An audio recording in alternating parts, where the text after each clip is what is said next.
taku rangatira e. Mihi mai ki runga rā. I te hara ko o te kaupapa e.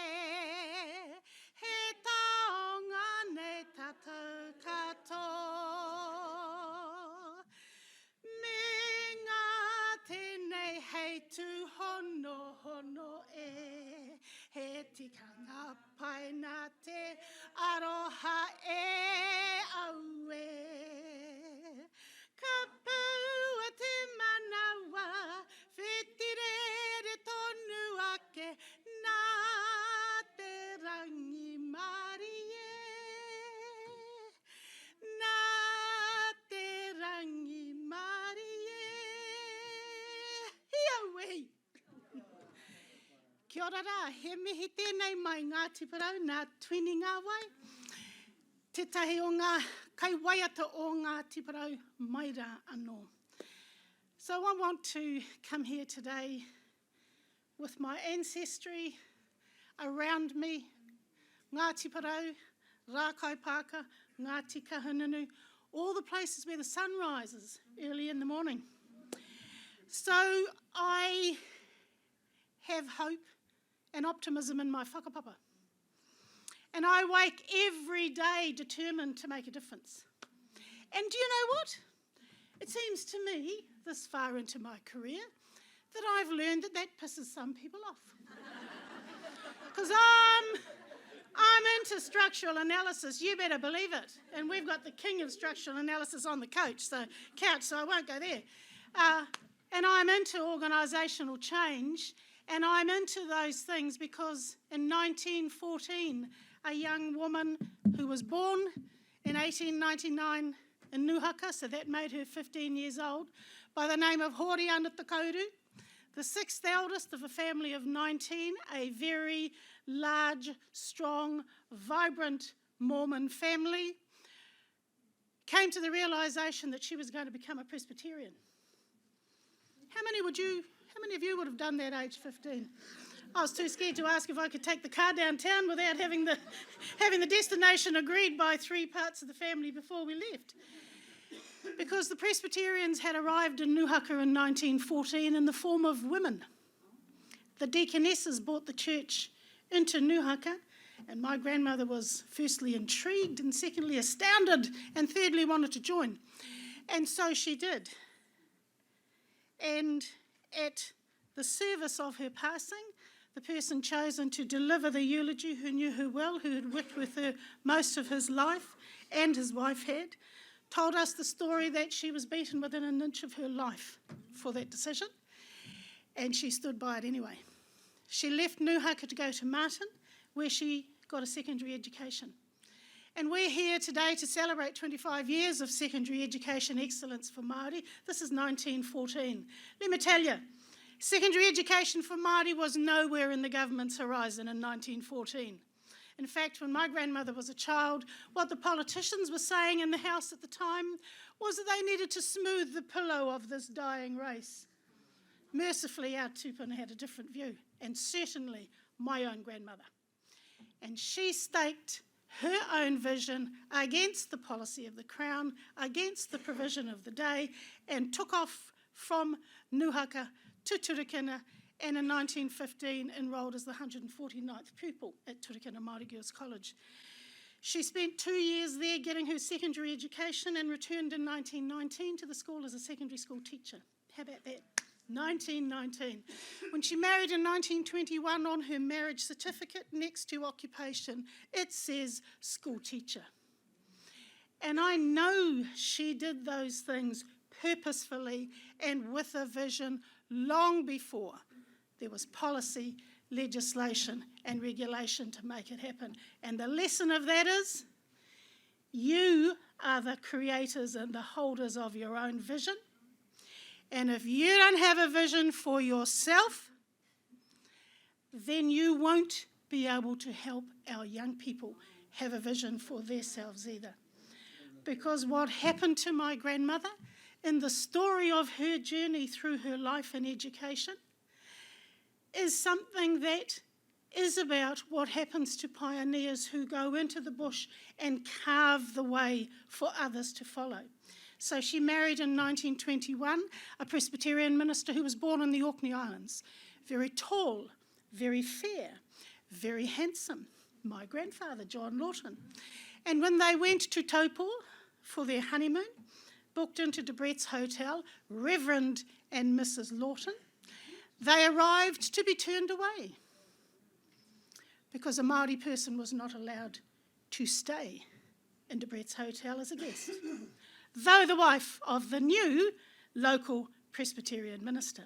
So my grandmother, in her choice to forge a way through education and to choose to stand tall in her Ngāti Parau and Rakai Pākatanga, was subjected to the kind of racism and sexism that these days would be on the front page of the Dominion.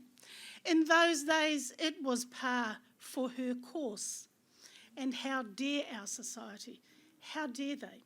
So this morning, in preparation for this afternoon, because one can't appear angry, one can't appear bitter,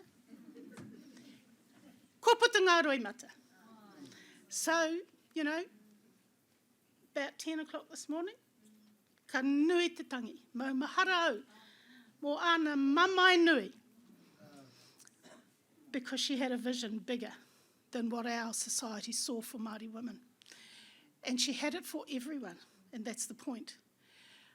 Although she held that vision herself, she had that vision for people who came with her, for people who came after her, and there are so many people who went to Turikina Māori Girls College because my grandmother made sure they did. And she worked with people to help them get there, and my grandfather stood alongside her in that work. And so in 2014, and hence this title, The 100-Year Journey from Nuhaka to Harvard, in 2014, I sat at Harvard University in Boston when another Hōriana graduated Master of Law. Aretha Franklin was singing that day. She got an honorary doctorate. As did George Bush Sr. Yeah, weren't they lucky?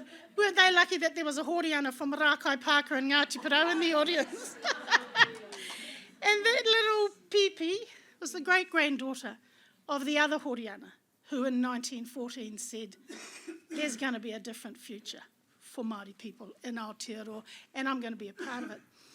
So there we were in 2014. Yep, it was my daughter getting that master's, and her thesis explored how mātauranga Māori can inform regulatory reforms in resource management in Aotearoa, New Zealand. I can't even say it. But what I know now is that she and her mates have got their own law firm. A group of young Māori women have got their own law firm, and that's what they specialise in. So the first part of this kōrero is really a tribute to what it takes to have a vision in this country.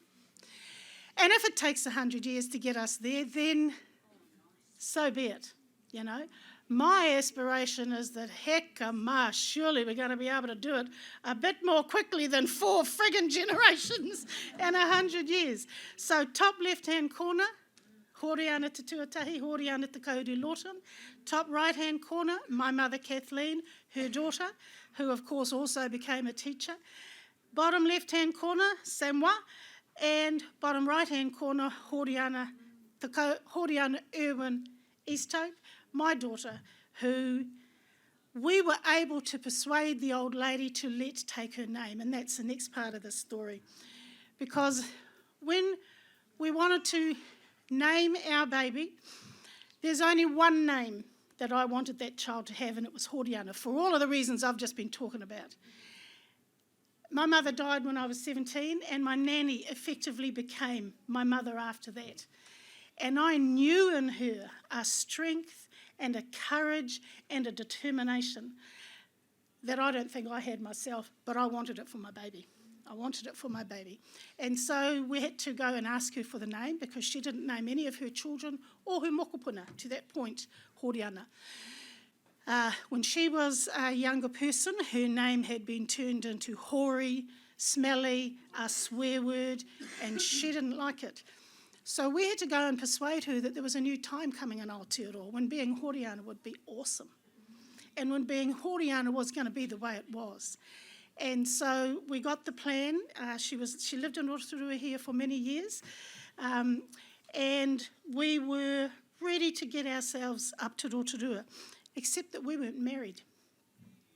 And she was a very strong Presbyterian for the rest of her life once she left Nuhaka. So I said to Horiana's father, well, you're going to have to marry me because I want that name for our baby. And needless to say, on the way to Rotorua, we stopped at the local registry office and Julie got married and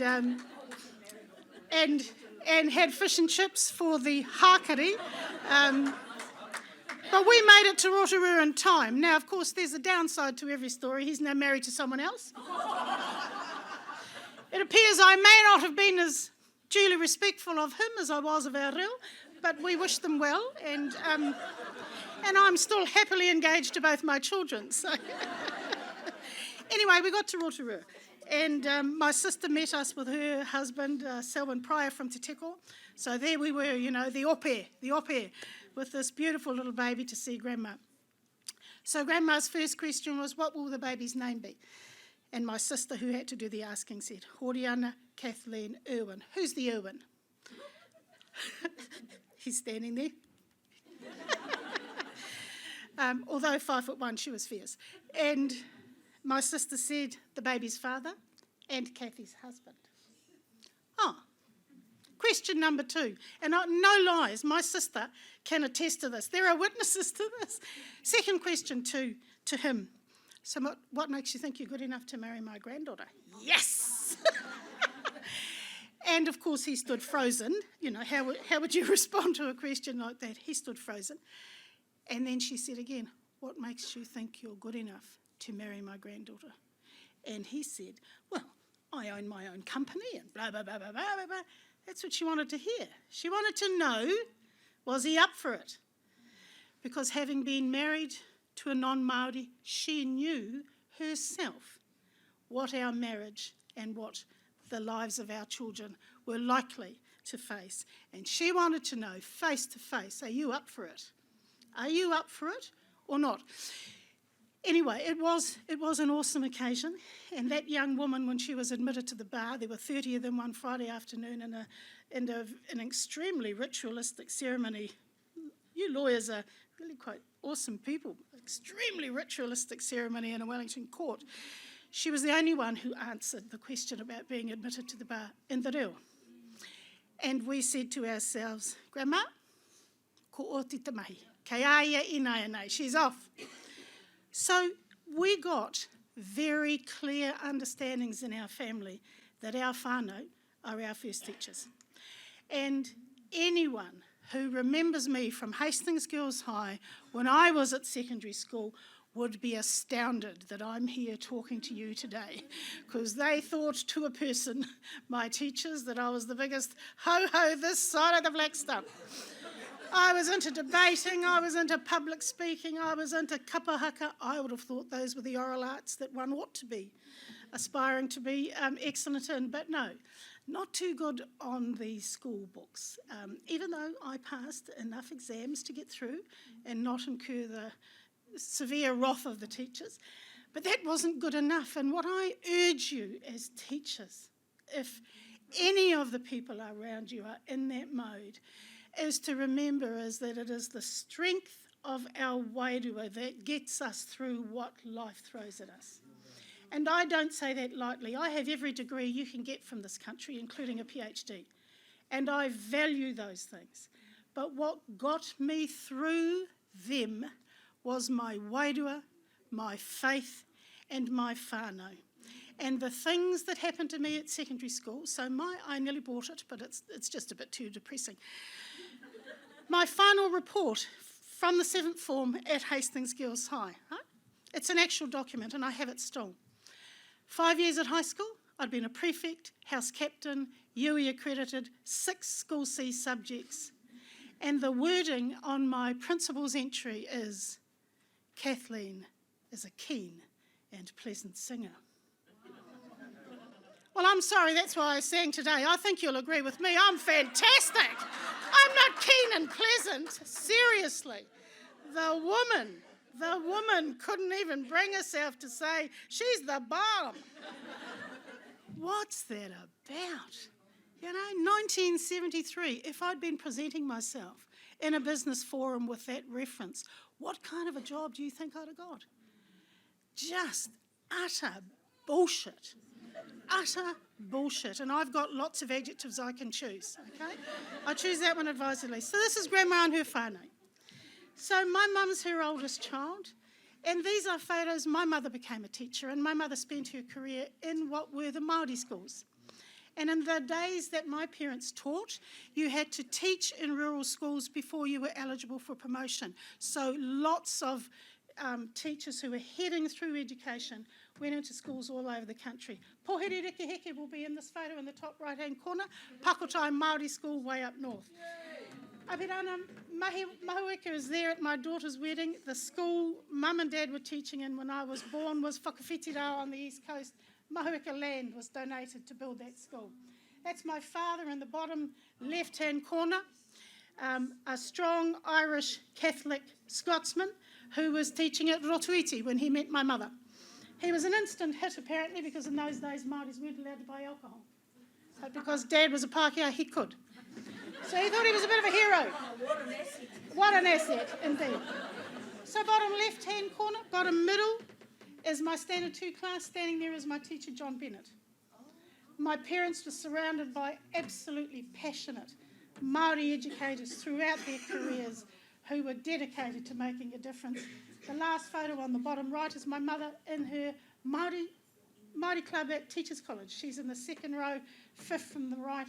At the other end is Hireni Moko Mead. Oh, wow. They were awesome. So my career was about bringing through how we make sense of what it is that we face as a people. And so my PhD is called Māori Education from Wretchedness to Hope. And it is fundamentally about making sense not just of the web that is colonisation, but more importantly, the journeys that our people use to break from it. And so this was one of the tools that I developed in that piece of work, which enabled us to bring together what it was about the Crown's understanding of knowledge with Mātauranga Māori to give us some insight into how we make a difference. So we make a difference across a range of different levels, but most important for me is that middle column, because that's where we live. I might work in the Crown Treaty Partner column, but I live in the iwi Treaty Partner column. And that bottom space there, right down the bottom, whakapapa moi moi a putake, is what kept my grandmother's vision alive. Before there was a space for her in any of these boxes, she charted a whole new way forward. What we've been able to gift, so this is my girl on the left with her husband, and my first mokopuna, Ropata te kauru o te rangi Erwin. What she's gifted us in her first child is, of course, the ability to live Mātauranga Māori in a whole different way. And I'm just like most of you. I was a crazy mother. I'm a crazy nanny. Because there is nothing in all my training to explain the love I feel for this young man. And it is a reach for me to be away for him on a Sunday and here. So, te nui o te kaupapa, nō rei te hara mai ahau ki te tautoko tō mahi. And then on the right is she and her friends. That's her in this last extreme right-hand photo with Maiawi Kaira, who's her business partner, and they have established Whaia Legal. You know, these kids just scare the hell out of me. There they are in their early 30s, set up a law firm. Man, just all those dreams that we have for our young people. And I am so grateful that the secondary school teachers, and I'm looking out on this vista now, I never had one Māori secondary school teacher. I'm loving this view. I'm loving this view. Look at you all. Lucky young people we have. I am so deeply grateful that nobody got a chance to break me, because God knows they gave it a good go. and that my grandparents and that my parents and that my hapu and iwi around me, the likes of Moana Jackson that I can look up to and want to read again and again. I go and see him anytime he's speaking. I don't care what he's talking about, because I know it'll add something that will enrich my life. So I'm honoured to be asked to come and share some things with you today. One of the most important things for me is whānau, our first teachers, and it is the visions and the whakapapa and the pūtake that exist on our side of the treaty that keep us alive and keep us vibrant. Nō reira, ki a koutou katoa, aroha nui mō tō koutou mahi, ia tau mō ngā tamariki katoa o Aotearoa, tihei Māori ora. Tēnā koutou, tēnā tātou. Kei te tautoko ngā mihi kua mihia. Kia koutou te arawa waka. He onore nui tēnei kia hau he mokapono Ngāti Kahungunu me Ngāti Parau e mihi atu nei. Koutou katoa te huarahi. Ka nui te mihi atu kia koutou katoa. It is so nice to be back with te huarahi. Makes me feel my age a bit, but it's nice to be back. I'd like to acknowledge Henare, not just for the work he's done in PPTA, but because of what he's represented at home. Although what he's represented at home almost got me killed. Henare is a mokapono of Ngāti Kere, and a few years ago they got into a conflict with a local farmer who wouldn't let them do what they had done for centuries, that's walk across the land to Parimahu to dive for kaimona. And the conflict, as they often are, was actually driven by the local regional council. But Henare's auntie, Lily Wilcox, who was a teacher, suggested that Ngāti Kere should have a meeting about how to deal with this issue and asked if I'd go to the meeting. So I went, and it was decided among several strategies that Ngāti Kere would have a protest march across the paddocks to Parimahu. And when your 80-year-old kui says we will have a protest march, then you have a protest march, eh? And so we assembled one weekend at the marae and started our walk across the paddocks. And Henare and Auntie Lily suggested that David Tipene Leach, who's Ngāti Kere, and me, who's not Ngāti Kere, should lead the march. And I wasn't quite sure why they did that until 5 minutes into the march, this truck started screaming across the paddocks towards us, and it was the irate Pākehā farmer. Henare said, "You two go and talk to him." And then I looked at Auntie Lily and she said, "Talk."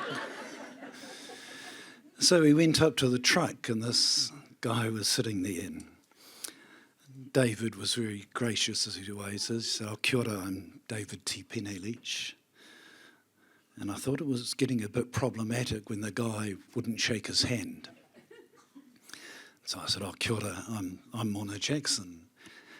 And he said, "I know who you are." And he picked up a shotgun. And I thought, this is not going to go well. And I turned back and looked at Henare and Auntie Lily, and they were going.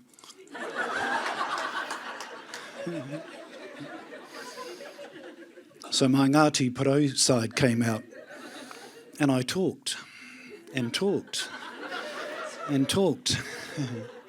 And he finally let us pass. So I want to acknowledge Henare both for the mahi he's done and for risking my life.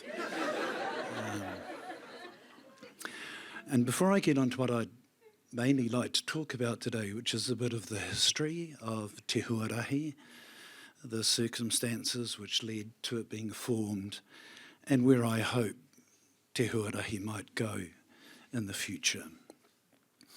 But I'd like to pick up what Kathy said about the three places that she belongs to where they see the sunrise.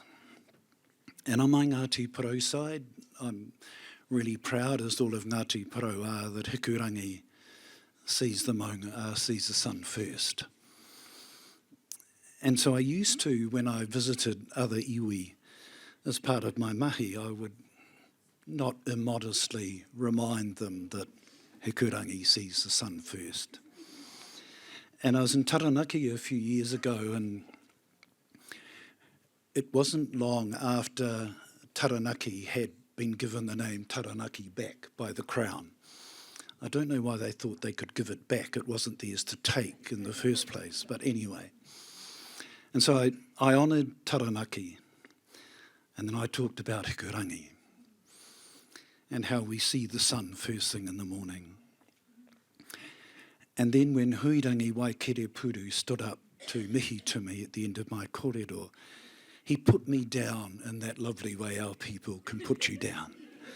Because I said, oh yes, well, we acknowledge that on the East Coast you do see the sun first thing in the morning. But here on the West Coast, we look after it overnight so you can see it. So whenever I go back to Taranaki now, I say, oh, it's so good to be back on the dark side. But it is so good to be with you. Because the formation of Te Huarahi, and many of you will know this story, but some may not, came at an important time, I think, in our people's history. And not long before I got involved with some of the early work establishing Te Huarahi, I'd been to a hui of what was then called the Aotearoa Māori Social Workers Association. It was a big hui, about 300 social workers, and about 80, I guess, were Māori. And the hui was at Pohorawiri Marae in Gisborne. And after the formalities and people were going through the agenda and so on, a young Māori woman stood up and said, I think the Māori social workers should have a caucus. And that was the first hui I can remember when one of our people said, I think we should caucus. And it caused this terrible, lengthy debate. Why do you want to caucus? We're all social workers. You can't caucus, it's divisive, it's separatist. It took us 5 hours to work through that issue. And eventually agreement was reached, and the Māori would stay in the whare and the others would go into the whare kai. And the world didn't end that we had a caucus. But some of the Pākehā men might have thought it ended, because I went out about an hour after the caucus had started, and by then it was dark, it was raining, and there were all these Pākehā men out in the rain and the dark. And I said, what are you doing? And they said, well, we started our caucus, and the women said they wanted a women's caucus, so they kicked us out. But that decision by that young woman, her name was Hine Tamati, to ask for a caucus was part, and the response to that request was part of the environment within which a number of Māori secondary school teachers began to say to the PPTA what in effect was, we should have a caucus.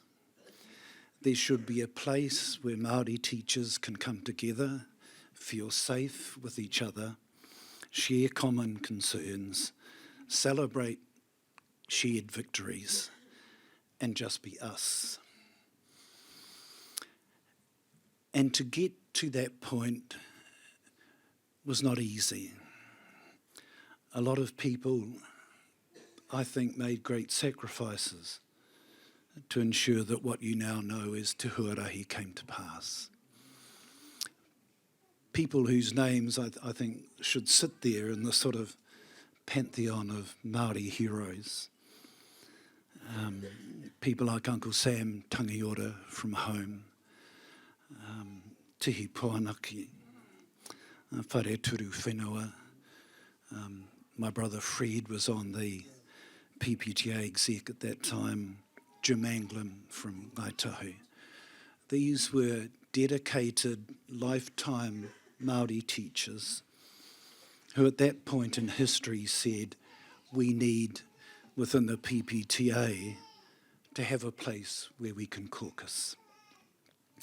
The PPTA initial response was singularly lacking in imagination and courage, because they suggested that perhaps we could have a multicultural committee, which was a standard sort of Pākehā response at that time. We're not going to recognise the treaty relationship. We're not going to recognise that Māori are tangata whenua. We'll have a multicultural committee. And so our people did what our people do. We said, oh, we'll take that, and then we'll turn it into something else. And eventually, Te Huarahi was formed. And the fact that we are here today again 25 years later, I think, is a tribute to the vision of those people who took that stance. It's a tribute to their willingness to say, in what was a different time, and what was in many ways a difficult time, this is what we are entitled to, whether we articulate that in terms of the treaty or whether we just say, this is our tūranga waiwai, this is where we will stand. And so Te Huarahi got off to a really interesting start. And then 5 years later, so 20 years ago this year, I got asked to do a treaty review of the PPTA, which some of you may have read or not. And what I wanted to do today is just track the journey that I think Te Huarahi has been on, and as I said, where I think the journey could take us. Because at the time that Te Huarahi was formed, our people were beginning to negotiate the first of the treaty settlements. And those settlements are inadequate. They do not compensate our people for all the suffering and trauma that we and our old people have been through. And they certainly do not address the constitutional nature of the treaty relationship. But they are a step in the treaty journey. And in those settlements, the very early settlements, the language that is used, and some of you will be familiar with this, I'm sure, was about treaty partnership. And that was the language that our people were comfortable with at that time. The term treaty partnership has always been problematic because treaties are international agreements. And under the international law of treaty making, there's no notion of treaty partnership. That was invented in this country. I can give you the date if you like, 6th of August 1976. The term partnership is not used in the international law language of treaties because you can have an unequal partnership. So in a law firm, you can have a senior partner and a junior partner, and the senior partner gets paid more. What international treaty law talks about is a treaty relationship. And my understanding of the original vision for Te Huarahi was a treaty relationship within the PPTA, not a partnership of unequal parts, but a treaty relationship. But our people took that notion of treaty partnership and used it as best we could. But as the treaty settlements have progressed, the language has changed because our people have sought to change the language. And so by the early 2000s, treaty settlements talked less and less about treaty partnerships and started to talk about co-management between the Crown and iwi. So co-management of a river, co-management of a maunga or whatever. And then after about 2010, the language changed again because our people started to talk differently again. And in more recent treaty settlements, the language of partnership is hardly used at all. The language of treaty co-management is used less and less. And what is now being used is co-governance. That our people have a right not just to be involved in managing something, but in governing that something. And that to me is a really important shift. And one of the consequences of that shift is that it has made the Crown realise that it has to adapt its language as well. And so you'll be aware, I'm sure, that in the Tūhoi settlement, in Te Uruwera, in the Whanganui River settlement, for the first time the Crown has accepted the way in which Māori see part of our whakapapa. So the people who are from the Whanganui River have always talked about the river as te awa tipua, part of the whakapapa.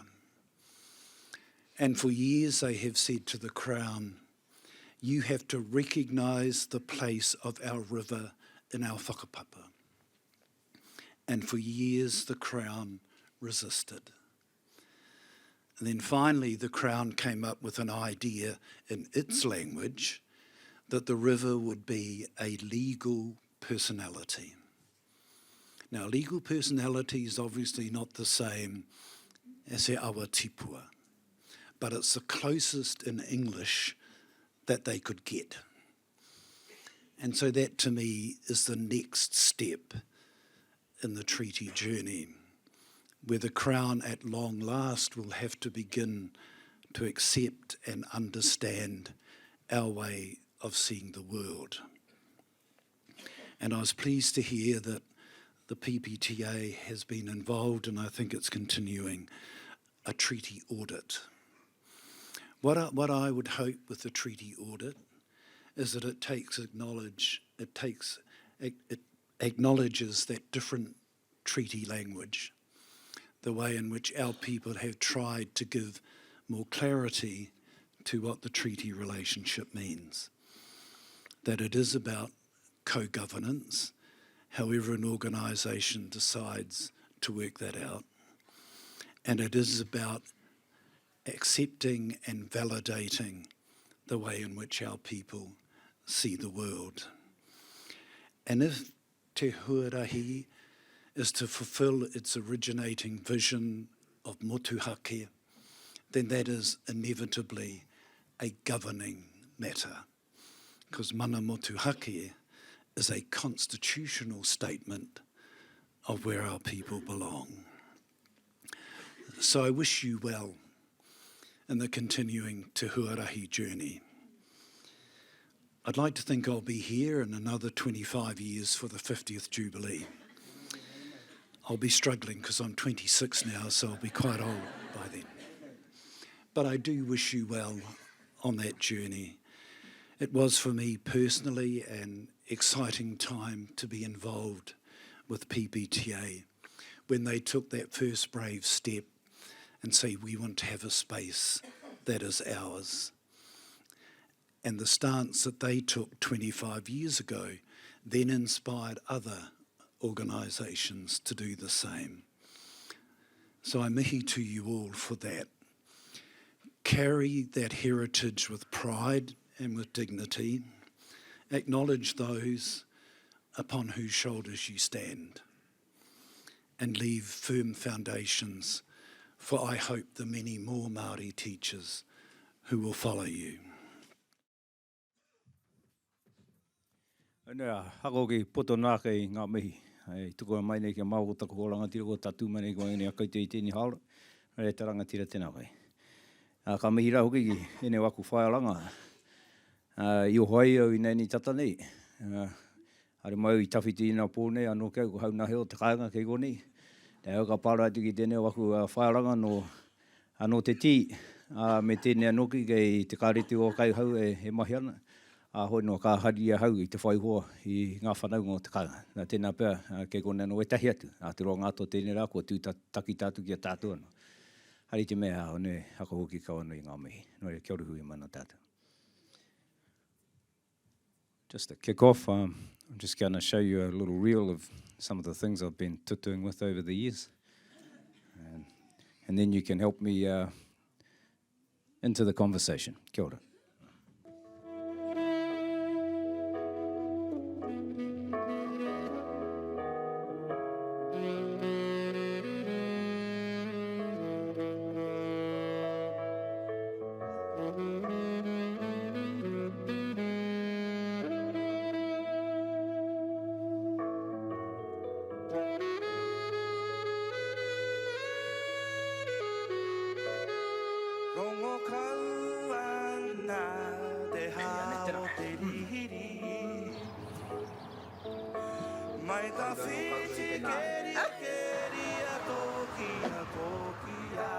Kala hoki i te mea rāku kōrero ni.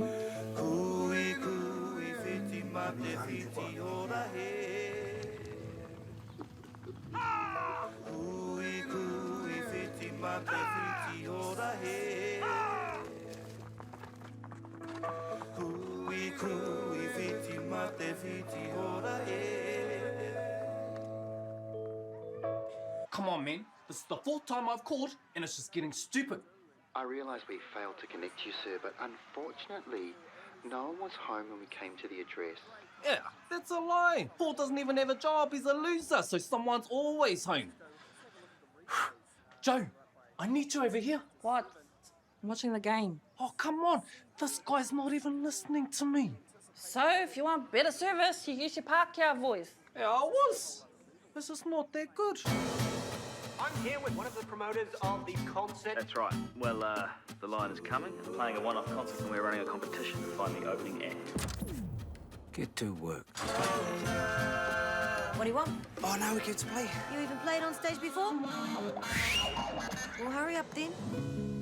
You are an army.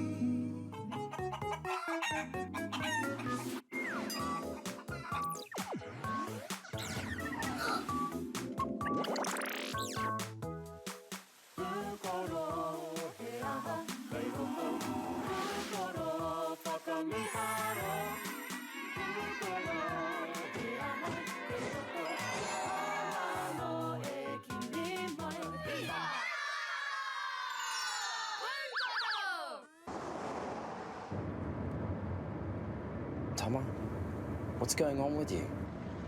I know it's your job, but don't want to talk, okay? You and your mum should come on this hikoi. We'll go up to Te Rerenga Wairua. Just leave it. To the Cape. Got to honour your father some way. Why are so many of our people taking their lives? It can be overwhelming. You just want to join them. You better run, babe. I'm sorry. You have a problem, bro? Well, I don't know, do we? You want to hang out with me? Don't judge me.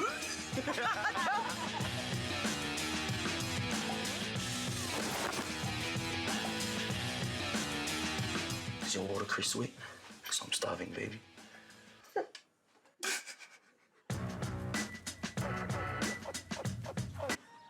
Give it here. When was the last time you talked to them and what's the person's name? I called them on Wednesday, and his name's Caleb. Mute the game, bro. And you owe me. Hi there, Caleb. How are you? We're just having a little bit of a misunderstanding with our connection, and I'm hoping that you could help us out. Yes, it seems no one was home when we came to the address. You and I both know that that's not true, and we did call on Wednesday, Caleb. So if we don't sort this out now, I think you and I are going to have a little bit of a problem. Well, we don't want that.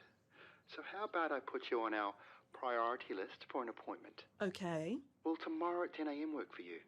No, it wouldn't actually. I'm afraid that's not good enough. How about I get in touch with a technician and get someone out to your place, lickety-split, in the next, say, 60 minutes? That would be wonderful. He said that he's going to send somebody over in the next hour, and you need to work on your Pākehā voice because I'm not your bloody receptionist. Once again, thank you so much for your help, Caleb. Hey, not a problem. Sorry for the inconvenience.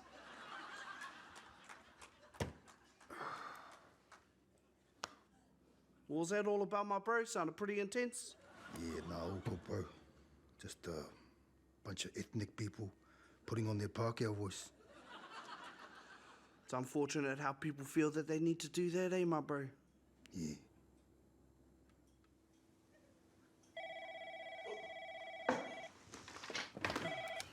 Hello, welcome to QuickTime Broadband. You're speaking with Mike. How can I help? Well, okay. On the surface, I guess that looks like that's been my life's work.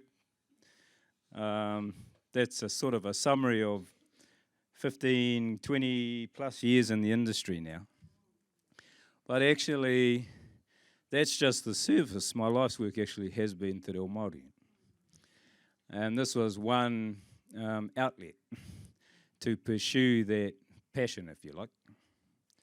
You know, so that's the good stuff. Lately I've been making cheap television, otherwise known as putting posts on Facebook, otherwise known as Māori in a Minute, which has been getting me into a bit of trouble lately. I don't know if you saw the kokoraho fiasco. Now that was only ever intended to have a little bit of fun, inject a bit of fun into the reo. The whole exercise of going back and reclaiming old words and bringing them into the present to replace some of the transliterations that we have, I have no issue with that at all. But I did grow up with a nan for who those two words, koko and raho, had very different meanings.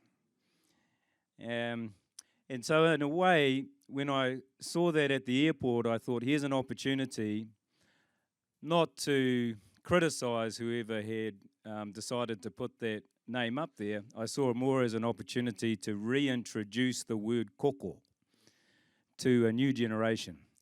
And afterwards, I saw a lot of commentary on social media, and it gave me the impression that maybe my generation actually knew the word koko. I suspect that's not true. But for my nan's generation, no, koko meant to spoon something out of something else. And so I really saw that as an opportunity to try and teach that word. And it worked. I'm picking that there's probably nobody from my neck of the woods, I come from Kaikoura in the far north, that now doesn't know what koko means. So that's a success, I think.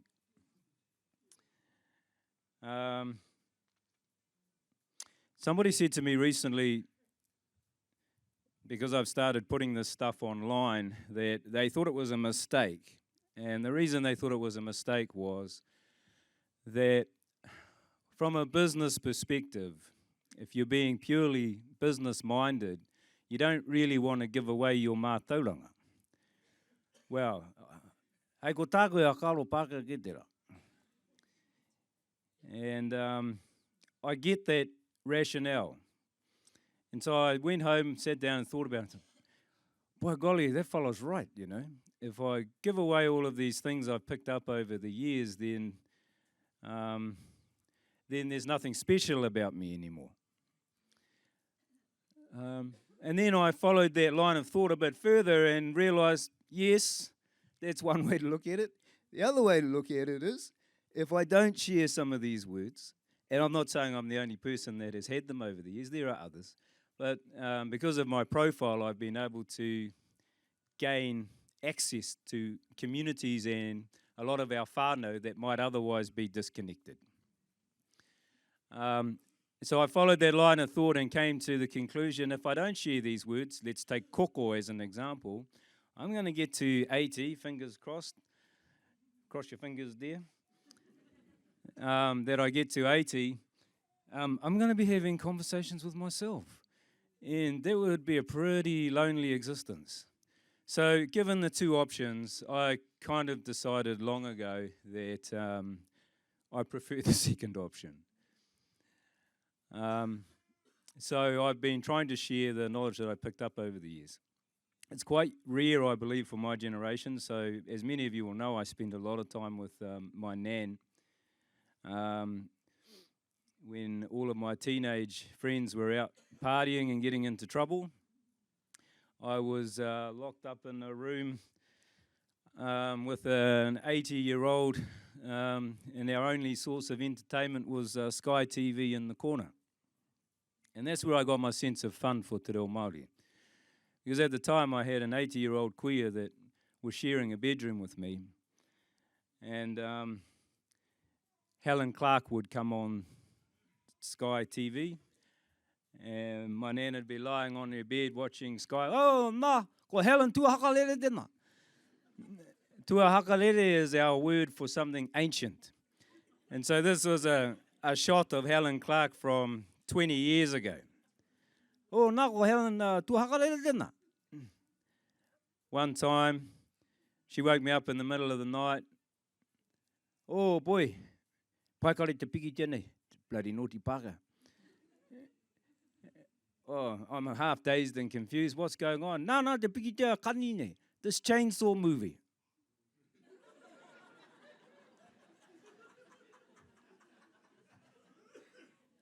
Watching a horror movie in the middle of the night on Sky TV at 80. After which she said, oh, Momo ke koe kite te mutu o te piki tēnei. It's a shame you didn't see the end of the movie, she reckons. And so what that did for me is it opened up a whole new perspective on Te Reo Māori. That my nan was very well known as one of our most beautiful speakers, orators, this particular kuia in my area. And in a taike te wā, kia tika ngā kōrero, mo te karakia lai nei, mo te aha lai nei, mo ngā kōrero hohonu katoa nei, iaia katoa e ngā kōrero. Hala mai te tahi ahua. She could do all of that stuff. But in the privacy of our own home, she could also talk to me. She was brought up by her grandparents. So her reo, when I was with her, was already 200 years old. And she could use her 200-year-old language to talk to me about the Chainsaw Massacre. Texas Chainsaw Massacre. And he ano te tai nei. Hey, and the other one that I mentioned. So that's been my real career. Now, when they invited me along to your guys' conference, I'm a newcomer in a lot of ways to the education sector. I took up a role as a chairperson on our board 3 years ago. And what I've really come to talk to you about today, 4 years ago, is our school has become a massive success. And I'll talk about some of the reasons why our school, some of the stats that prove what a success our kura has been. Despite it being a success, we have recognised one massive challenge that I think all schools are facing. So although mainstream isn't my area of expertise, I come from kura kaupapa, I think there might be some observations in here that might be relevant to you. I feel like we're in the middle of an experiment at the moment. We're trying some new stuff with our kids. It's probably not going to sound like rocket science when you hear it, but it is a move away from some of the traditional things that we have been doing, and this is new. So I'm not saying in any way that this has been successful yet.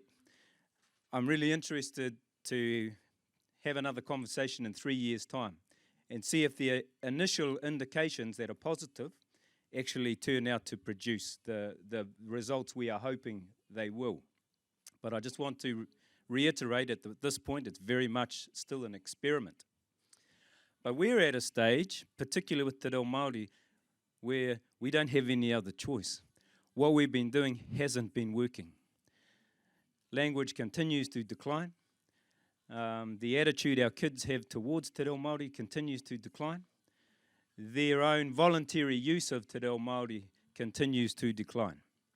So I feel like we have no other choice but to experiment with some new ideas. So just to talk briefly about, and I'm not going to sit here and lecture you for the next half an hour because I like to have a conversation, so we'll try and keep 10, 15 minutes at the end, for any questions. So our kura went through what seems to be a rite of passage for any kura Māori, went through statutory management. Going back 10 years ago, was unlimited statutory management for, I think, 3, 4, 5 years. We were very fortunate in that the LSM they appointed our kura was a kaumātua from home by the name of Tūkaki Waititi. And not only is he a taniwha in the education sector, he's a taniwha in Te Ao Māori.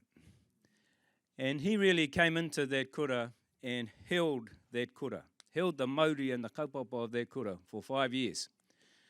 It was a very, very difficult task. When you have a kura, especially a kura that is so embedded in a strong community, and it goes through that sort of raru, you have to have a rangatira in there that's going to lead you through that. And Tūkaki did that. At the end of that, we ended up with an amazing management team.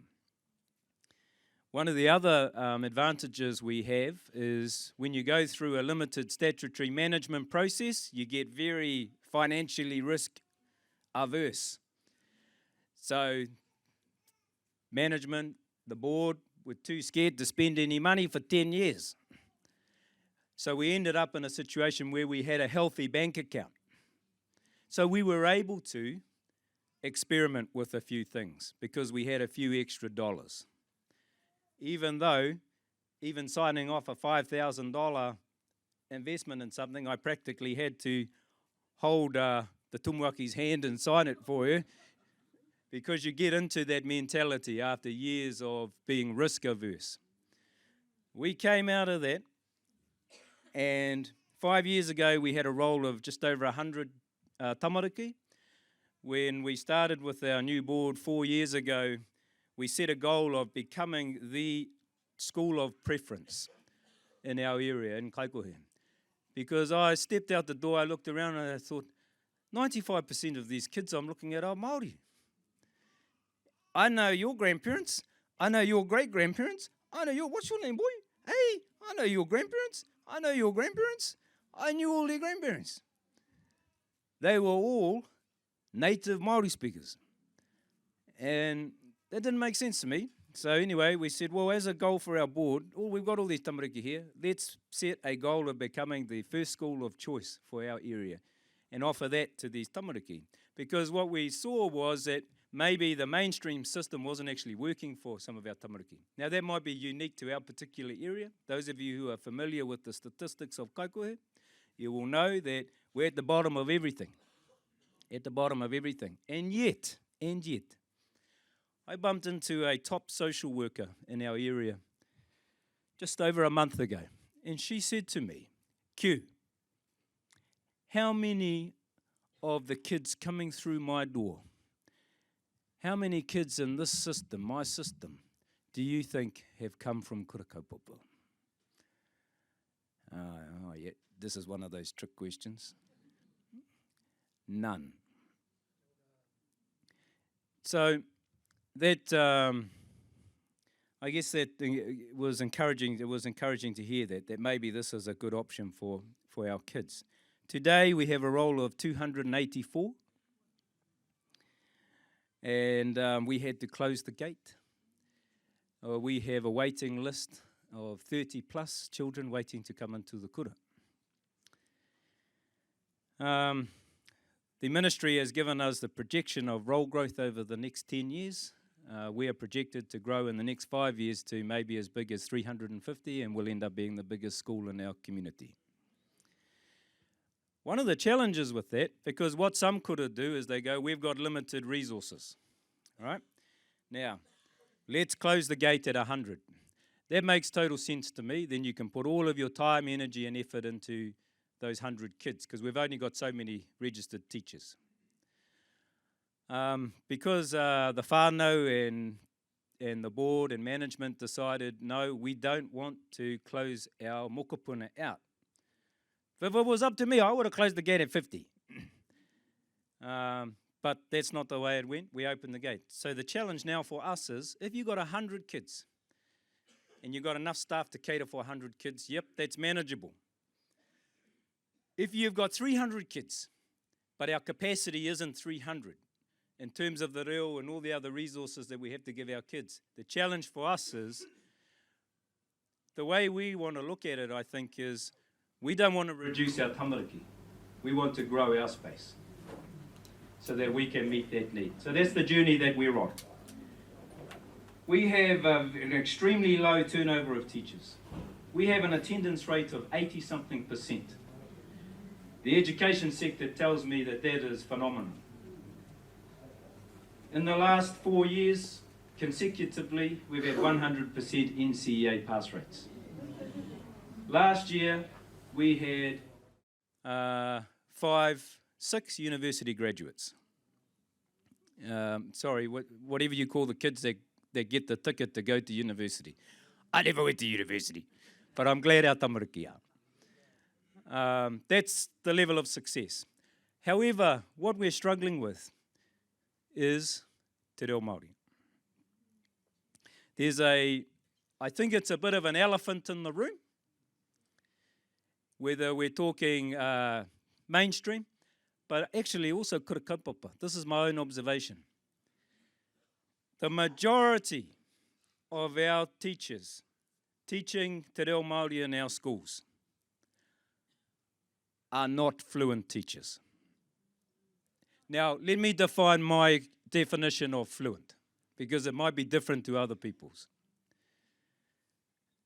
And I think this is our big shame and the elephant in the room, because we come to kura every day, and if I'm talking about kura kaupapa, we have, I don't know, the average kura might have 20, 30 staff. We all walk around kōrero Māori and in a way pretend that we are fluent. The reality is that we're nowhere near as fluent in Māori as we are in English. That's in some respects a harsh thing to say, but sometimes if you need to find a solution to something, you have to identify what the issue is. And I feel like for a long time we have been burying our heads in the sand a little bit.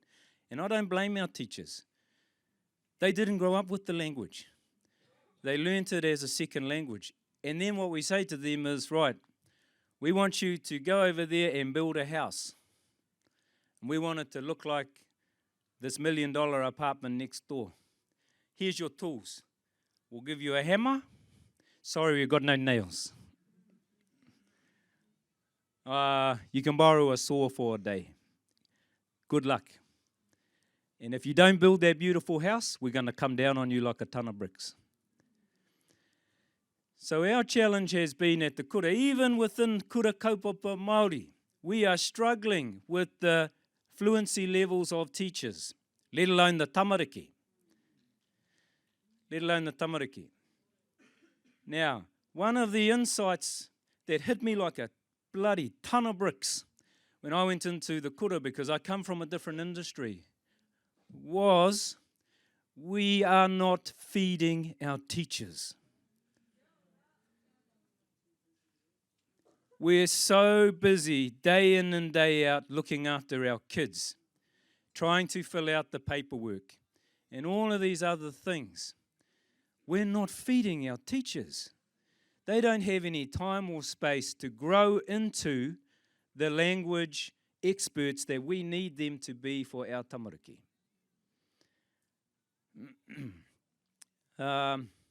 So as an example, you know, teachers can generally talk about, ko whara taku o waiwai, I've injured my leg. Well, we had somebody come into a class a couple of weeks ago, and one of my girl actually had fallen off her bike. Maybe that's why they came into this class, because they knew I was there, thinking I could solve the problem. I can solve lots of problems, but I can't solve people falling off bikes. And they were trying to explain that she had fallen off her bike, grazed her knee, but the only language available to this person was the word whara. That's fine, I get it. But I'm sitting there going, so has she broken her leg? Has she sprained her leg? What exactly has happened? Oh, hoi no, I whara. Well, I know probably 10 different words for 10 different kinds of whara. And that's just one example of where our teachers are failing our kids and we're failing our teachers because we're not creating space for them so that we can feed them within their mahi. So what we have done at our kura is every Friday we have the entire school staff rostered off to do professional development for te reo Māori. Kia ora. Now, that creates challenges for management. I understand that. But it's a priority as far as we're concerned. And so we bring in relief teachers, and I'll be honest with you, most of them I think aren't Māori speakers. But we're trying to win the war, not the battle. And so they come in and relieve for our teachers throughout the day. We only need, I think, 3-4 relief teachers, and then 3 or 4 teachers at a time can be released. And we have wānanga. At the moment, I hold those wānanga. There's 3 people. Now, I'm one of the group of 3 that do professional development for our teachers. Now, to give you an idea of what that looks like, when our teachers came through the door, trying to be studious, I had prepared an activity for us, along the lines of some of the stuff I do in other wānanga reo at home. I got through the door, they hadn't even sat down. Matua, what's the word for this? By the end of that session, I'd written 40 words up on the board. Everything from the words they need for superheroes, to the kids who are playing marbles.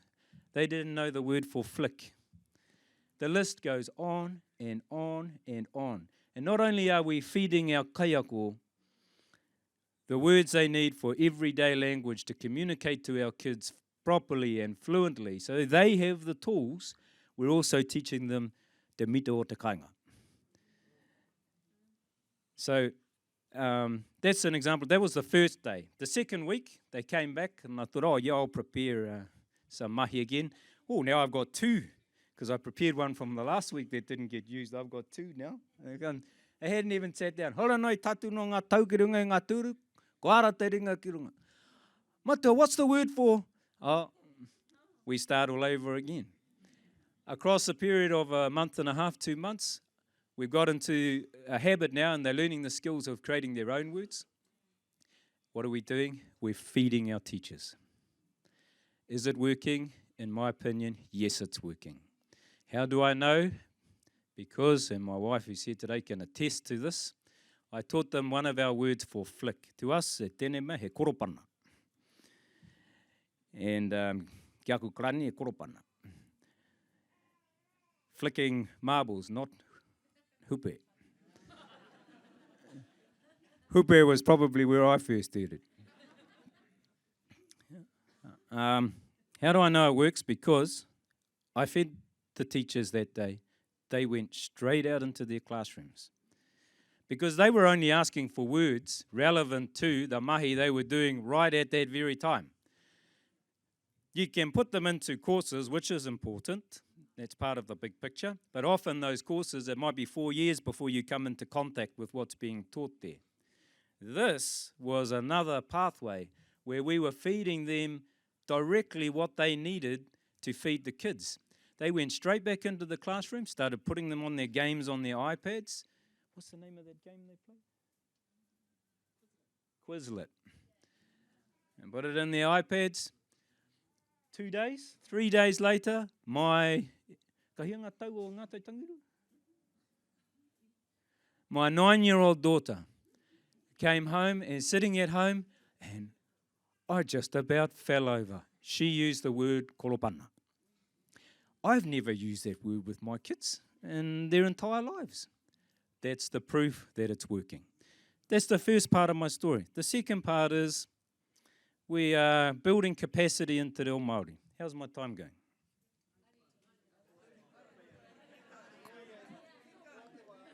Ko pauke? No, kaore hakapona na kia kaiti. The second part is we have struggled with, and again in my travels around the country talking to other schools, this is everywhere. We have struggled with what I will say honestly is sometimes a bad attitude towards Te Reo Māori from our tamariki. Particularly our senior kids, they just don't value the reo. I'm not saying that they won't value the reo in the long run. I'm sure that by the time they get to 30, 40 years old, they'll start going, oh, you know, maybe uncle was right. But when you've got a 16-year-old kid at school who's looking out to the world, and their world is YouTube and Facebook and these other things, it's very hard to convince them that our language has value for them. And we see it in so many different ways. You just have to step outside the classroom. The minute we can't put a teacher in every square centimetre of the school to police the reo.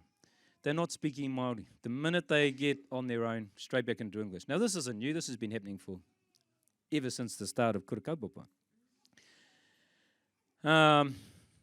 So, how do you tackle that? Well, what we've done is learnt a few things. And as I stated at the beginning, this is still an experiment. We learnt a few things. Initially, we said, right, we need to create a reward system that gives status and value to our reo. For our kids, and ideally we reward them with something that means something to them. Yeah, otherwise, what's the point? So we started off with these cards. If you get caught speaking English in the kura, we'll clip your card. You can see how we got it back to front. Right from the get-go. We'll clip your card. Once you get 10 clips, well, every 2 weeks or every however many weeks, we have a box. And everybody who has a card that isn't clipped, or isn't full of clips, goes into that box. And then we pull out 2, 3 names and they get a prize, right? Well, the problem with that, as you may already have guessed, is that after the first day, there's no one left in the school who doesn't have all their cards clipped. So that didn't work. So, and then the kids, I think, to be fair to them, sort of said, well, hey, what's the point? They gave up, basically. That didn't work. So we went back to the drawing board. Let's flip it around. Okay, if you get caught in the kura, speaking Māori, being a champion for Te Reo Māori, we will clip your card. And once you have 10 clips, you go into the box. Every 2 weeks, we draw out 4 names from that box, and they get a prize. Kapai. That started to work. So then we came up with the prize. And we decided we were going to give them what they wanted, which was money. Okay, now this is where this gets controversial. Which was money, because that's what they wanted. We don't give them cash, that'd be a mistake. We give them warehouse vouchers. So here we did this. This is wonderful, $20 warehouse vouchers. Well, guess what? $20 doesn't work.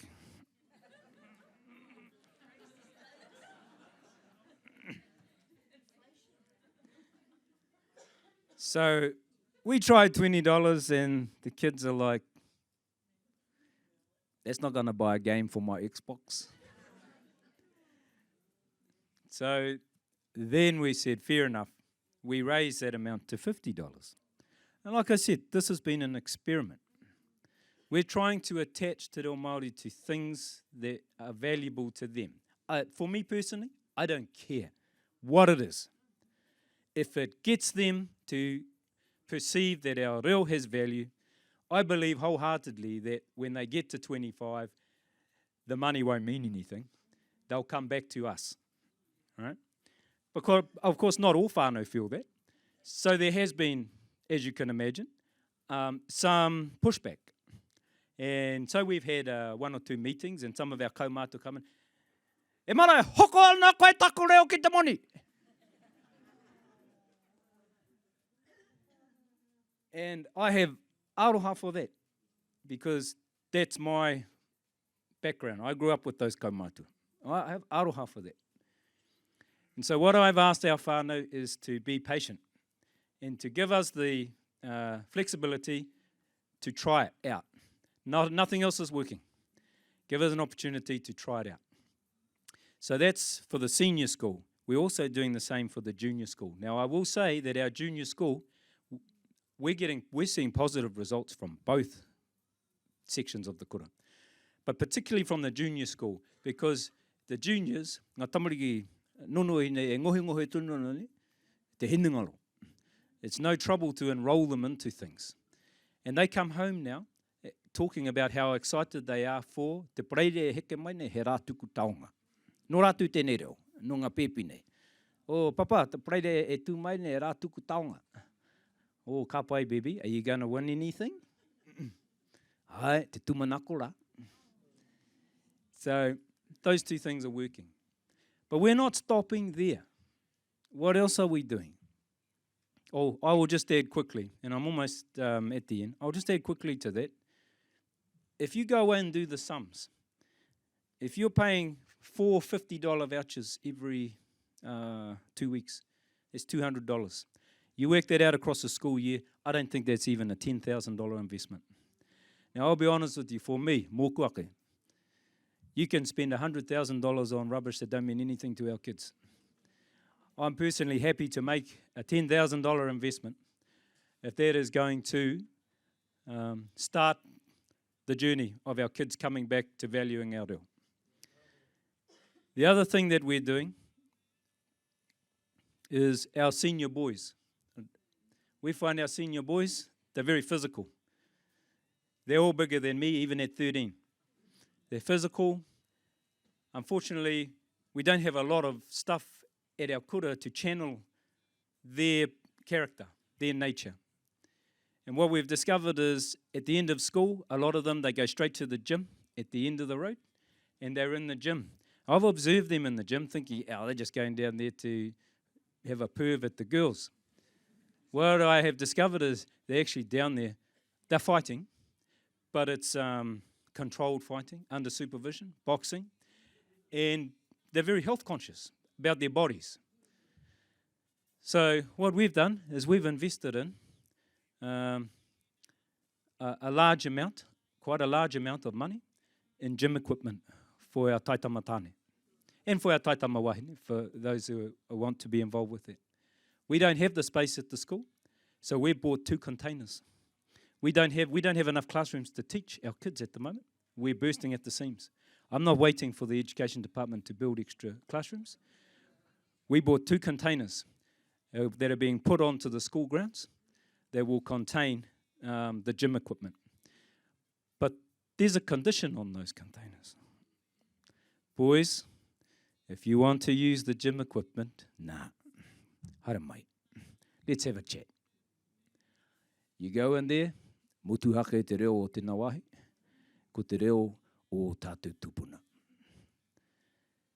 Now, we're attaching the things that mean something to our kids to te reo Māori. I don't know how relevant this is to mainstream, but I suspect that these are strategies that you're either already using or you could implement. And then finally, the other strategy that we have is we're in the process over the next 6 months of turning one of our classrooms, and a building probably that's coming back to us from a play centre at the back of the kura. We're going to turn that into a, now I'll wait for it. Oh, I can hear the knives being sharpened from here by some people. We're turning that into a gaming room. We're turning that into a gaming room because not all of our kids are into physical stuff. You're trying to cater for all of them. A lot of our kids are into games. But there's a condition on that gaming room. And haere mai koutou ki roto I tēnei luma. Haere mai koutou me te mau mai I tō tātou reo Māori. Now, during lunchtime, if you want to come in here and play these games, ka hae mai pena koutou hiana ki te hae mai konei, tutu ei, tākoro ei, me ngā kēmu nei, pai no. Engari, koe tēnei, ko te ture o tēnei wāhi. It's early days, and I will tell you that what I'm seeing so far is very, very positive. The amount of spoken te reo Māori around the school and the level or quality level of te reo being spoken around the school has improved, in my opinion, dramatically in the last 5 months that we implemented these strategies. So, ka tinga e tātou mā, te rake te roa ngātu. There's a lot more to say on it, but that's what I can share with you this morning. I'm not going to come here and talk about things I don't know about. I talk about things that are actually I'm working on at the moment because that way it's authentic. If we run out of time, ngā mihi kia koutou. If we haven't, I'm happy to take a few questions. Kia ora huhi mai no tātou. Kia ora tātou. Kia ora tātou e whakawhaiti I runga te kaupapa o te rā nei. Ko ana te ngākau, ko tai mai au, ki wangani o koutou. Tēnei te mihi kia tarawa whānui, nā te whakaue, wāhio tūhaurangi, tēnā koutou, anei te tahi o ngā uri o Ngāti Pēkeao, e tū ki mui a koutou. Nō reira, ko ana te ngākau, ka hara mai ngā tauira o te kura mana Māori o te whangapraoa, ki te tautoka I au, I tēnei wā. Nō reira, tēnā tātou. Well, I sent Kath a text yesterday, and I said, thank God I'm not following you, Kath. And I should have sent Rhonda one as well. So, I've been whakaaro me pewhia te huarahi o tēnei kōrero te ahi nei, and I've been thinking about what I should talk about, and it's come to me that we often say that we look to an end objective, and that's where we end up. But for me, education is actually a journey, not a destination. And so the theme that I want to talk about today is about that journey. Now, we know as Māori the meaning of the kupu whakahihi. There are two sides to the coin of whakahihi. One is the whakaputa mohio side, that we always say, tino whakahihi tērā tangata. And then there's the more humble side, which I'm going to use today, which is the whakamarama side of whakahihi, which is the explanation with pride on things that have happened. I want you all today to also suspend judgment about the kumara, because there's a lot of I's in this presentation. I tried to cut out the I's, but I couldn't find another word to replace I, other than me. And so I decided to leave I. So let's go.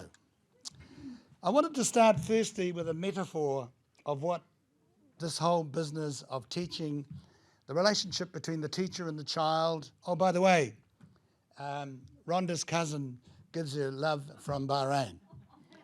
She said to me, don't forget to tell the principals that I love them. I wish I was back in New Zealand, but I'm enjoying it in Bahrain. So Hekia sends her regards. This queer, as we all know, at the beginning of the Land March in 1975, Whina Cooper with her hand on one of the mokopunas. And I think that's a metaphor on many fronts. It's a kind of metaphor of the responsibilities of the whānau to mātuas and tipunas, to the mokopuna and to the child. So that's kind of one level. It also reflects the relationship of the teaching professionals with the children as well. But in a much broader context, it kind of signals the societal challenges that we face, because it is too easy for those of us who are not in the teaching profession. Anything goes wrong, we blame the teachers. You want to go on strike, we blame the teachers. You get more money, we blame the teachers. Something happens to our kids, we blame the teachers. Well, actually, that is a misplaced blame, as you well know and I well know, and that there are other issues that surround us, multitudes of levels and multitudes of challenges that face the child and the environment that child comes into, and the context of the whānau, the hapu, the iwi, the school, the society, the peer group pressure, the texting and the bullying and all of those things are wrapped up in this simple metaphor of a kuia about to start an Aotearoa long journey to stop land sales and to return the land. And just by the way, when she was crook in Auckland Hospital, I was the CEO of ITA. And Pauline Kingi, who was looked after Whina, said, Whina's got no means of communicating with her relations. I said, give her my phone. So, you know, phones in those days were those big chunky postbox things. So I sent my phone up to Whina. When it came back, there was a hell of a bill on it. She was ringing, well, actually, Eddie, her caretaker, was ringing Australia and everybody in the world. And my accountant came to me, she said, boss, we can't do this. I said, do it, just pay it. I said, this kuia is a treasure and we have to look after her. So that was my attitude. So let me start my journey, Primakai Prawa, which is at the Rotorua Native School. Until I was 10, I only can remember one teacher. And I'm not too sure whether that's a reflection of my retarded state of learning or my state of hianganess or whatever else. But that was Mrs. Ihaya. She was the teacher that I remember. And you know why I remember her? Had nothing to do with teaching, because on day one, I either did a number 2 or a number 1. I wasn't too sure which quality it was. She changed my taro. And on that basis, I remembered that kuia. And I remember her not for the quality of education. No doubt she did a bloody good job at teaching as well, but for the manaki that kuia did for a little kid on the first day of school. And for me, that reflects the kind of pastoral attitude that we should all express in terms of this journey of education. That's me, the little fellow on the right. If I ever joined the army like that, I'd probably get sacked on day with that pants sort of pulled right around like this. And that's my tuakana on my other side. We lived at Rotorua, and I cannot remember, one other event I remember at Rotorua Primary School. I was in Standard 4, about 10, and for some extraordinary reason, my synapses connected and I can do timetables. I could go backwards, frontwards, upside down, and we got to 12 times. I think there was the only 12 times table. And so the headmaster decided he was going to pitch me against my relations in Standard 6. So he put me on a chair, because I was only a little fella then, and then the Standard 6 champion came, and I beat her out of the Standard 6 champion. And that was the worst part of whakahihi. I went, yes, take that. Went back to my class, went outside, boom, boom, boom, boom, and got a hell of a hiding from my tuakandas in Standard 6. So the lesson from that is, don't be too whakahihi, or take the positive side of being whakahihi, but also don't show off how clever you are. And interestingly enough, for the next 10 years, I did not demonstrate one jot of cleverness until I was about 17.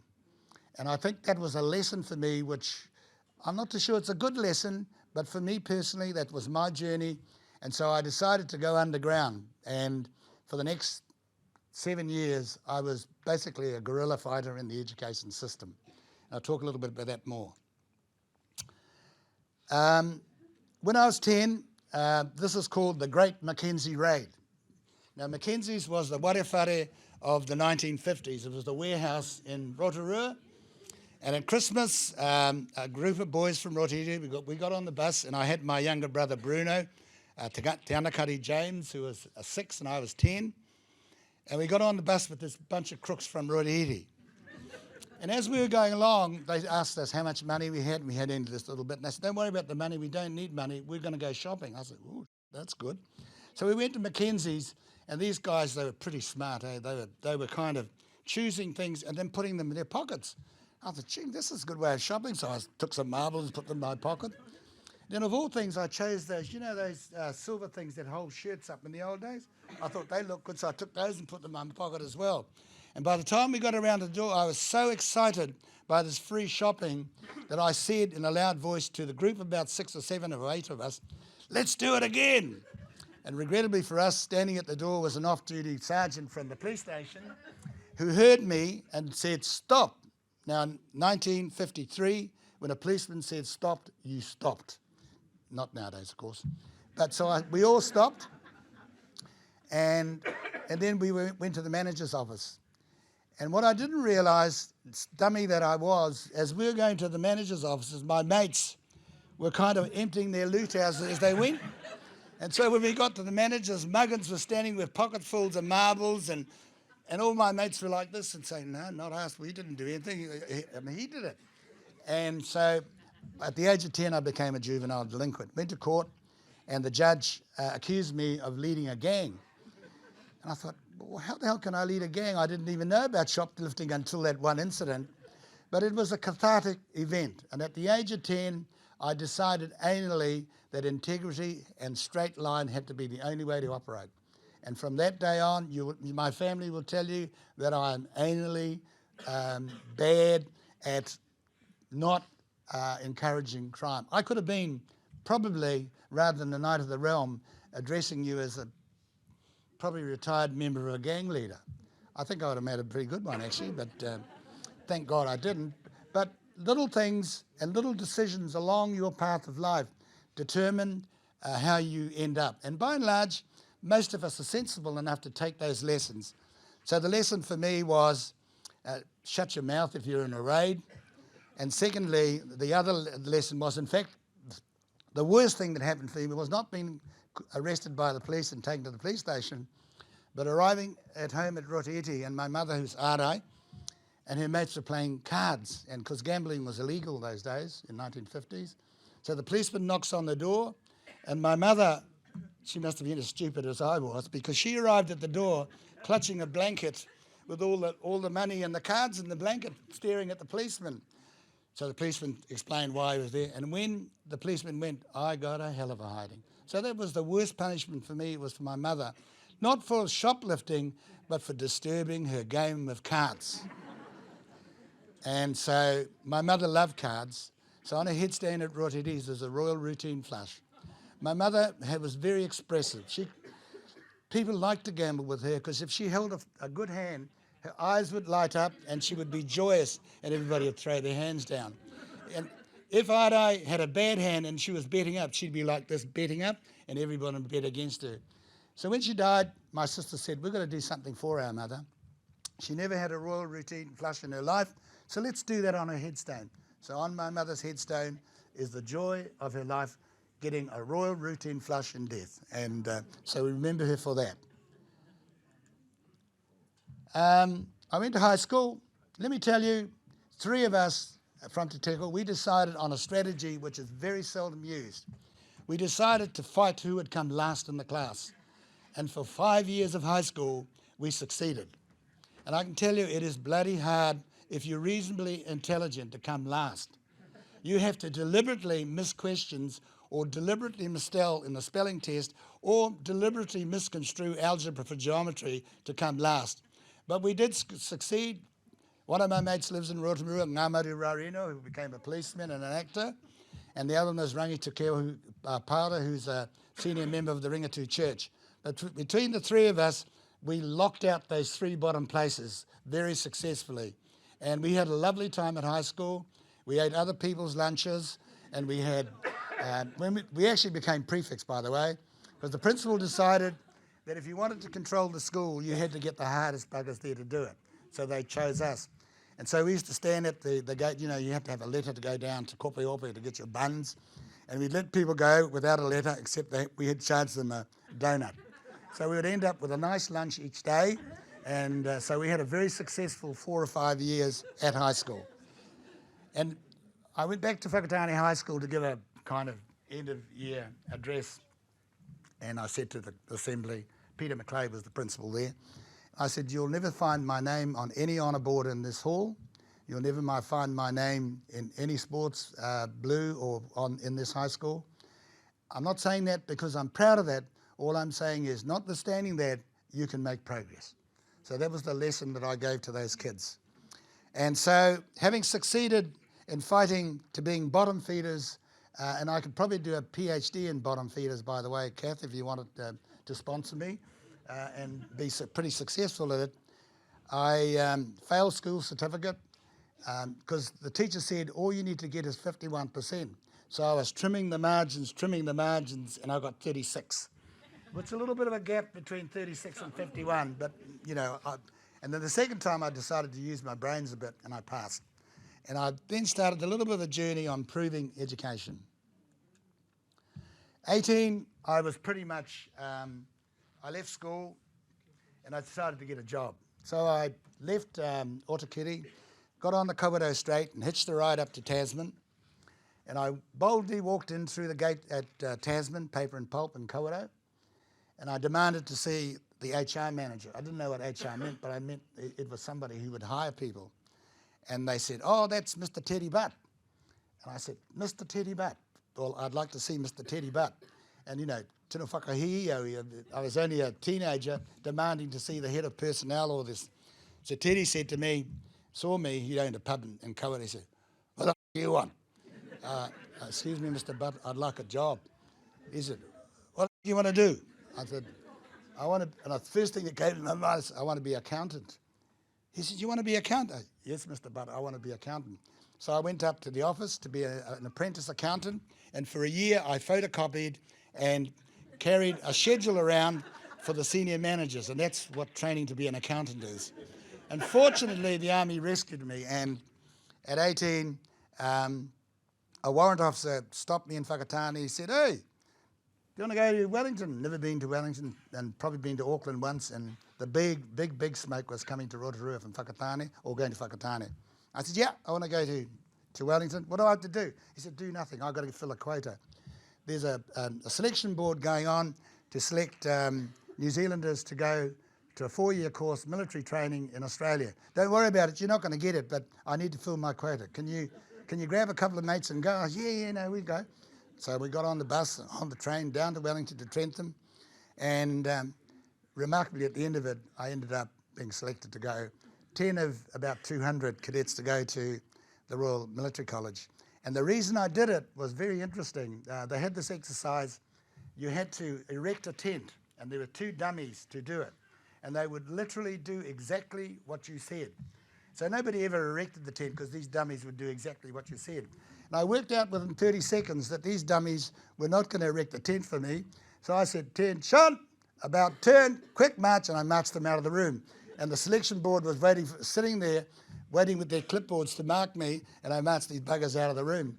And the brigadier said to me, he said, that was the first time anyone had ever marched the dummies out of the room, so we couldn't mark you, so we marked you A. And I said, that's good. So I went to this place, and really, at the age of 18, which are your formative years, this is where pretty much most of the work ethic and the habits that I've inculcated over my life came from. 4 years as a military cadet, graduating as a lieutenant into the New Zealand Army. It taught me some very simple things, actually. Life is not complex. If you make it complex, you're aware of Occam's razor. Occam's razor is a philosophical position which says if a matter is very complicated, probably the best solution is the most simple. So Occam's razor, I mean, I'm very shorthanding. It's a little bit more complicated than that. And so I learned to be very clear about the objective. So what the Army does is there is a view that the Army circumscribes your ability to think, to act. That is not the case at all. It equips you with a set of tools, thinking tools, because when you're in action, no amount of teaching will help you unless you're able to think, to determine what the objective is, to get the resources to sort it out and sort it out. And that's what 4 years of formal training did. And then they sent me to this place. And that's me last century, 20 kgs ago. I tēnei wā kei te mihi au ki a koe, Mackie, kei whē koe. Moeke Jonathan Parker, 39406.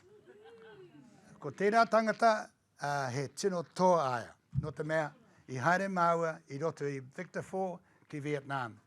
And Mackie was I was a platoon commander, so I was a boss. But actually, we could do nothing without the forward scouts. And the forward scouts had the most dangerous job in Vietnam. They had to move ahead of the patrols, look out for minefields, for tripwires that once you tripped them, the mines would explode and destroy you. They had to look out for the enemy ambushes, for the machine guns. And so, Mackie, tēnei te mihi kia koe e te hoa.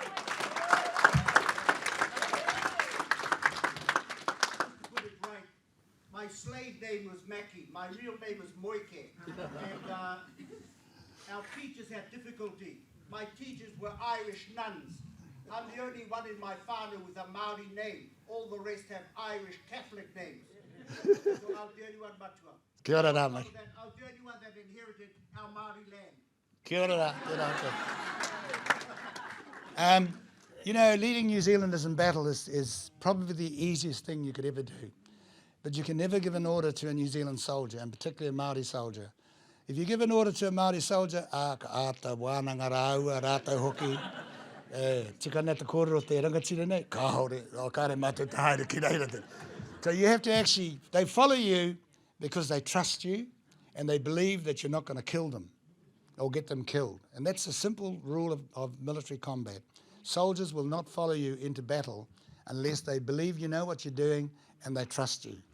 And so that was my simple ethos in Vietnam, and I brought all my men home. We lost 37 men over the period we were in Vietnam, and we lost 7 in our company, killed by mines, ambushes, and so on. But I'm proud to say I brought my men home. While I was in the army, you know, one of the other simple rules of life, if you do not ask, you will never know whether it's going to be a no, a yes, or a maybe. If you're fundraising, you've got 3 prospects of success. You've got 1 prospect of no success when somebody says no. But 66% chance of when you're fundraising is maybe or a yes. If you get a yes, you got your funds. If you got a maybe, you do the squeeze. So I was raising funds for Te Matatini when I was acting CEO 2006 or 7, around about then. And I needed to raise about $1 million or $500,000 or something like that. And the committee said, where are you going to raise it? I said, well, I know. So I parked up in the Kuru Club, and I'd see all these fat cat Maoris come through. You know, Tuku and all those fellas. So I said to Tuku, Tuku was the chairman of I said, Tuku, can I sell you a corporate box? He said, how much? 20,000. No, we don't need it. Thank you very much. So the second time, a couple of weeks later, I saw Tuku, have you really thought? And he said, look, which part of no don't you understand? I said, okay. And then about another couple of weeks later, I was talking to someone. Out of the corner of my eye, I saw Tuku come in the Kuru Club, and he sped around the left-hand side to avoid me and head down the back of the Kuru Club. I said, got you, boy. So when I finished talking, I went round, I said, oh, Tuku, kia ora, bro. Now, have I asked you? And he said, how much do you want? I said, 20,000. Okay.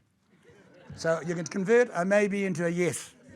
So if any of you fundraisers, don't ever give up on a yes-no, because actually you've got a 66% chance of success. Anyway, the army sent me to university, and I got a scholarship to go to, and I got my bachelor's degree out of Massey and finished it at Canterbury.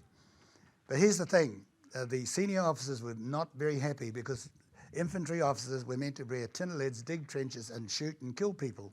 What the hell do you want to go and waste your time getting erudite? Well, I didn't even understand the word erudite, frankly, but nevertheless. So I got my BA, and then I said, oh, I'd like to go to Oxford or Cambridge. And they said, what the hell do you want to go to Oxford or Cambridge? You already got a BA? By the way, when I went back to my soldiers, proud as all punch, to demonstrate that I'd succeeded at university, they were all paraded, 100 of them paraded out. They all came to attention. The CM said, welcome back, sir. Took me into my office, and on the back of the wall of my office was this inscription that they'd made, which said, having the letters BA after your name means nothing more than that you can spell the first 2 letters of the alphabet, but not necessarily in the right order. So that was a great come home, boy. Anyway, so I went off to King's College, and I chose to study the ethics of warfare, which is a very esoteric subject, by the way. It requires you to have a very fundamental and deep understanding of philosophy. So we had some of the best philosophers in the UK teaching us, and our MA class was about 20, and in our class was a guy called Captain Barney Jan. And Barney had successfully tossed out the leadership. He'd succeeded in a coup d'etat in Ghana. And there were 2 of them, 2 captains. One was an Air Force captain and one was Barney. And they flipped the coin to see who would become the president of the country. And the other one came to King's College in London because the British have this wonderful way of taking dissidents and getting them to do a thesis on how to mount a coup d'etat, because it's good for their intelligence and it also allows them to take that information. So Barney was one of the people in our class. Anyway, these philosophers, at the beginning of the term, they postured this question. The question was, and you required the whole term to think about the answer. That means you have to look at all aspects and study it and do all that sort of stuff. If you're a pacifist and you're standing in your room and under the bed is your father's World War II weapon, down the bottom of the garden, your wife is about to be attacked by someone who has climbed over the fence with an axe and about to chop her head off, what would you do? So, you know, there was a whole lot of sort of philosophy, ethics, pacifism, all that kind of stuff, arms. And so each lesson we were going to kind of go around it. And so the professors went around the room and got a preliminary view, and they said to me, Major Gardiner, what would you do? I said, I'd take the rifle and shoot the... And this philosopher looked at me, but I got an A for it, because I had defeated the whole purpose of the debate. We were meant to get there ultimately after a term, but I saw, what's the point of mucking around? If there's a rifle there, there's someone about to be killed, you shoot them. And so that was the kind of dilemmas that we faced. And I'd have to say that going through a year of philosophy with these guys gave me a different level of thinking about things. Came home, you know, 4 of us gathered at Rotorua at Tapu Haiharuru, and we were all about 40, between 40 and 45. Arapeta was youngest, about 38, I was about 40. Poroa, Malcolm and Toby Curtis. And we were the first of our tribe of Pikiao to gain a master's degree, and that was in the 1970s. Now, of course, our kids and our mokupunas, hundreds of master's degrees, PhDs for Africa. But that was a moment that I always treasure because, well, I tau wahe tauira mātou, and we were focused on education, so that was one of my proudest moments. And then I decided to get a bit sort of carried away with myself, and one of the other things I found out in life is actually wishful thinking aligned with an accidental position can actually be very powerful. Most of the jobs, senior jobs I've got have started with a wishful piece of thinking. Kath does it all the time. She sends me notes. And it is true. If you have a thought in your mind, if you don't have a thought in your mind, then your mind's empty and you're not going to go anywhere. But if you have a thought in your mind, an objective emerges out of that. So there was Tamati Reedy, retired in Māori Affairs, and there was a whole bunch of pushing and shoving, lots of interviews. They weren't very successful. I was a 4th level manager in the state sector, director of the Waitangi Tribunal. That was CEO, deputy CEO, general manager, and Noiho down here. And then the State Service Commissioner rang me and said, you interested in becoming the head of Māori Affairs? I said, you've got to be joking, Don. He said, kairau te kōrero Māori, kuare au mō ngā mahi o ngā Māori. I'm a 4th level manager. He said, the question is, are you interested? Of course I'm interested. He said, come and have a cup of tea. And I became the head of Māori Affairs. So wishful thinking will get you a long way. This is my scout shelf at the car. I've just published my 7th book, which, by the way, I'm going to have a quiz that someone's going to take home. This book here. I couldn't very well come into Aotearoa and not have a prize to Aotearoa. So I'm going to ask you a question at the end, and one of you's going to take it home. A simple question, and I want you to turn off your phones and not Google for the answer. But anyway, someone said to me, oh, you must be a natural. I said, no, I just started. Because when I got interested in the Māori Battalion in the late 80s, I went around and everybody was writing the book on the Māori Battalion. So I went home, I said, gee, there's heaps of people writing this book on the Māori Battalion. So I said, well, I may as well join them. And out of all those people I asked, none of them would give me information. So I wrote the first book after the official history, which was published in 1992, sold 20,000 copies, went through 5 reprints, which is pretty good for New Zealand, yeah. But you don't make any money out of it. Author only gets about $1 or $2. So if you want to go write books for money, unless you write those novels that you can sell on, what's that e-book place? You know, those treacly novels, which... Yeah, no, that's the one. Anyway, for me, writing was an application, not necessarily an intelligence quotient, because if you believe in something and you want to convey it, you convey it this way, by YouTube, or you just write the darn thing. And see, my wife's much cleverer than I am. So I said, write your book. She said, oh, I stopped moaning, start. Oh, I'm too busy, I'm too this. I said, okay, you'll never write a book. And she said, what are you doing? I said, I'm about to start my 8th book. Anyway, the moral of this story is when I was 15, me and Ngāmaru and Angitu had been so successful in being bottom feeders that our English teacher said to me, you know, Gardner, you're a waste of my time and you're a waste of your time. I was about 15. He said, I suggest you go and get a job on the railway if you can. And by the way, the railways was a real option for us because as we came into school in the morning down through Awakiri heading to Whakatane, the railway, Lokis said the jiggers had got to the worksite and the young fellows who'd left high school, 15, were brewing up the billy and they'd be going like this as in our buses we were going past and we think, gee, lucky buggers. And at 3 o'clock when we were going home, they were then sitting having a cup of tea before they went back to the depot. We thought that was the acme of employment, is to brew up at 9 o'clock, brew up at 3 o'clock and get paid for it. It was no brainer. Anyway, when I wrote this book here in 1992, I decided to track down that English teacher because I was going to go to him and say, take that, Yahuwah, where's your book? Regrettably, Don Ward died on me. He's the other name I can remember, but he died on me. But again, if there's lessons in education, which is why I think education is a journey, it's not a destination. You can go wee, wah, wah, and end up being successful in whatever direction and whatever place you want to take. This is a bit whakahi. If you go to Hyde Park, one of my books is quoted on the memorials at Hyde Park. Those are those which were unveiled. And when the New Zealand government asked me whether they could take a quote from my first book and put it there, I said, why would I say no?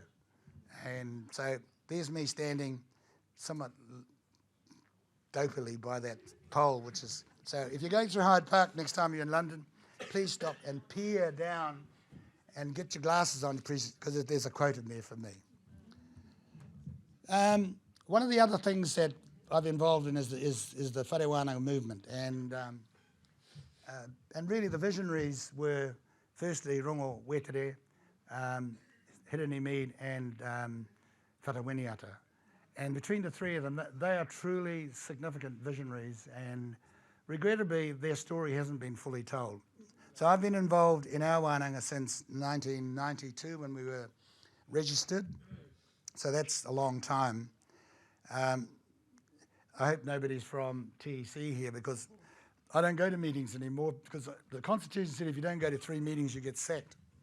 But the council just use me if they get into trouble. So if anything rarurari happens, pati te waiaki, oh, okay, I'm there. And I go to a council meeting. But it really demonstrates, in my view, that starting when I was a kid in 1953, there has been vast and significant improvement. Yes, there are a lot of negative stuff, but my God, there have been some fantastic movements in the education field.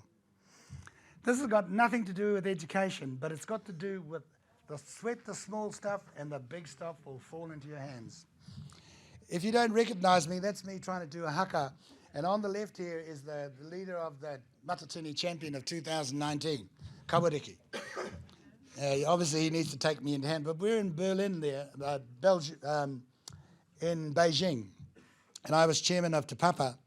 And we were going to get this cloak from the Beijing, the National Museum of China. They did not want to give it to us. And the reason they didn't want to give it to us is because they thought we might never return it. And why did they think that was so valuable?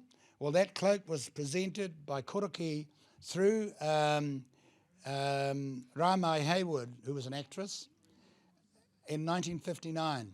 And she put it on Mao Zedong's shoulders. And she said, this comes from the smallest country in the world to the biggest country in the world. And Mao Zedong's reply was, the smallest is as great as the largest. And the point of this slide is this. It's a small incident, but as a consequence of this and a couple of other events, New Zealand was the first country to have a free trade agreement with China. on the basis of that small presentation. When China became the Republic of China in 1949, New Zealand was one of the first countries to recognise it.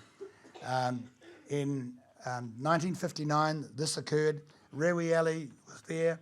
So they had this thing called the first fives. Chinese talk about the first lots of things. And so it wasn't about the diplomacy of the government. It was these little things that made one of the largest and most powerful countries on the world decide to have a free trade agreement with New Zealand. So as I said, it's got nothing to do with education, but I just thought I'd share that anyway. There has to be a degree of reciprocity in education. You have to be able to receive, benefit from, and return. So I'm still honorary colonel of the 2nd 1st Regiment, which means they get old fellows like me and give me this whole wardrobe of uniforms, and I go visit the troops. And I go visit the young soldiers, men and women in their 20s, who are the same age as my men and women, or my men when I went to war in Vietnam. And they have the same zeal, the same energy, the same enthusiasm, and the same lust for life that the boys and young men that I was part of had. So New Zealanders are in good hands, our defence is in good hands, so I pay back to my service with the military by being that. As long as they don't ask me to run or climb a rope, I'm fine, putting on fine gear and going to have dinner and wine. Education is like war. It requires eternal vigilance. I don't have to tell you that, but it requires the whole of society to be eternally vigilant. And at this lecture here in Tūrangi Nui Akua in C Company, I gave this lecture on Apirana's price of citizenship. And sacrifices made in the crucible of war should not of themselves be unrewarded in the bowels of peace. And so we have to be continually reminding people about the sacrifices that our tipunas made and the sacrifices that they made for our nation. And if you don't remind them, they will not do it. And one of the reasons I've got these students behind me, which I'll talk about now, is for that very reason. This is a group from Te Kuramana Māori o Whangaprawa.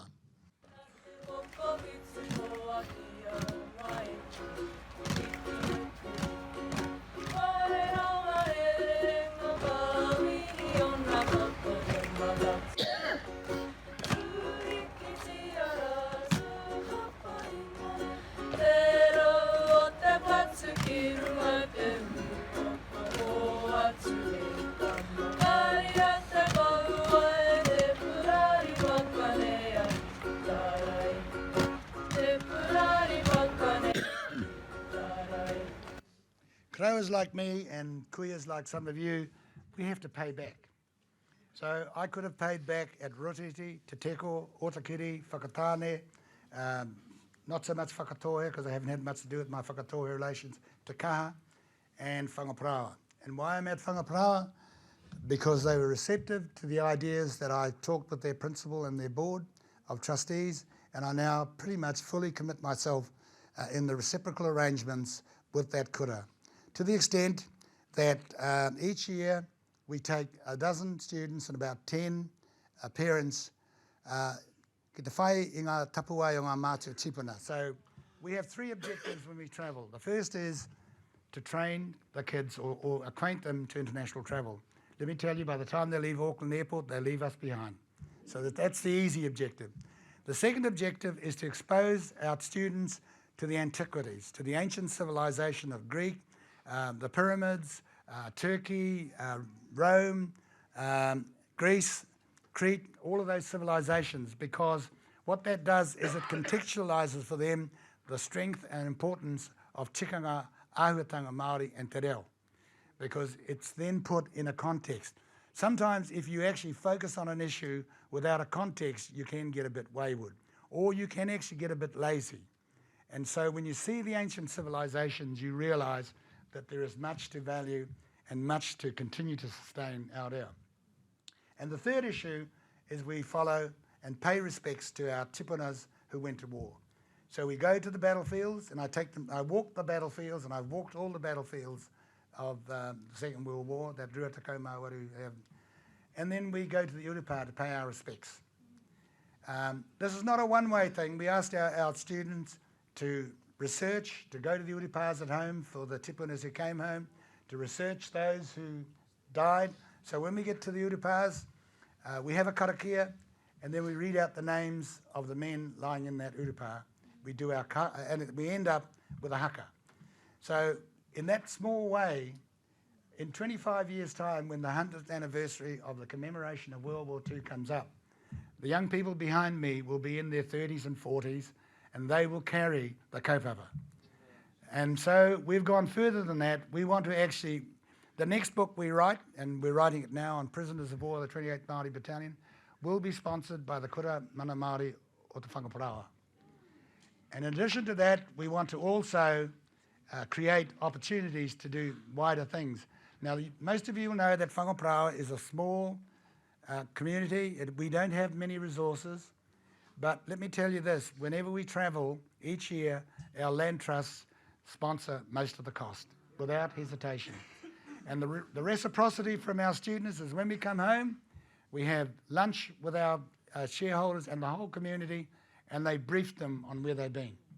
They have little vignettes of videos and all those kinds of things so that they're sharing and continuing that heritage. And the last thing is that we went to Ossagna last year, one of the trips we went to, and the kids of Ossagna, the small Italian kids, and our students talked together, and they agreed that wars should be banned in the future, and that if it was to be banned, then it could only come through the young people of their ages, 12, 13, 14, 15, 16.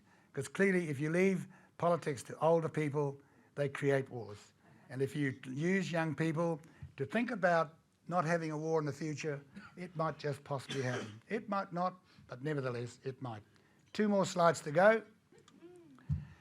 I've been thinking about our education and why a lot of our kids are not succeeding and what would make them succeed. And fundamentally, it comes back to whakapapa and a knowledge of who you are, where you come from.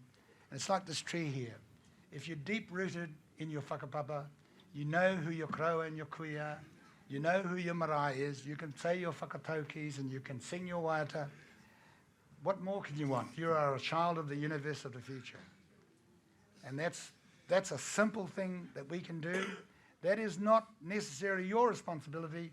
That is whānau and hapu and iwi's responsibility. Too often, I see iwi leaders talking about their balance sheets and boasting about how much they've made, but I don't see the same commitment to social issues, to educational issues, and so on. Final thought. If I was to personally characterise my journey through life, it would be that I'm not the sharpest knife in the drawer. But let me tell you this, from Aesop's fables, the hare and the tortoise. The hare came bouncing along one day and said to the tortoise, "I'll give you a race, eh?" And the tortoise says, "Okay." And then they lined up at the start line, and the hare went buggering off at 100 miles an hour, and the tortoise went clomp, clomp, clomp, clomp. The hare said, "Well, bugger me days, I'm so far ahead, I think I'll have a rest." Got under the tree and moit the hare, moit the rapiti. And the tortoise came and he wins. So the message that I want to leave you, and if I talk to kids wherever I go, it's persistence and determination. They will trump cleverness. When I think of all the clever supernovas that I was in high school with last century, there are not many in front of me. And I'm not saying that there's anything wrong with them. I'm just saying that if you're persistent and you're determined, you will make way in a very significant. Koe ra tāku I nānei, nō reira tēnei te mihi ki a koutou mākau, koutou e neki. I haramai runga te karango tēnei kaupapa a tāhua, anei te tahi o ngā kraua o Ngāti Piki ao, whakatō e Ngāti ao e te whānau apene, e tū I mua I a koutou. Ki te whakaputa e tahi o ngā whakaro kei roto I au. Ahakoa e kōti te haere e tahi o ngā kōro, ahakoa e rupahu e tahi, kai te pai. Tūau ki te kōro ki a koutou, tēnā koutou, tēnā koutou, tēnā tātou katoa.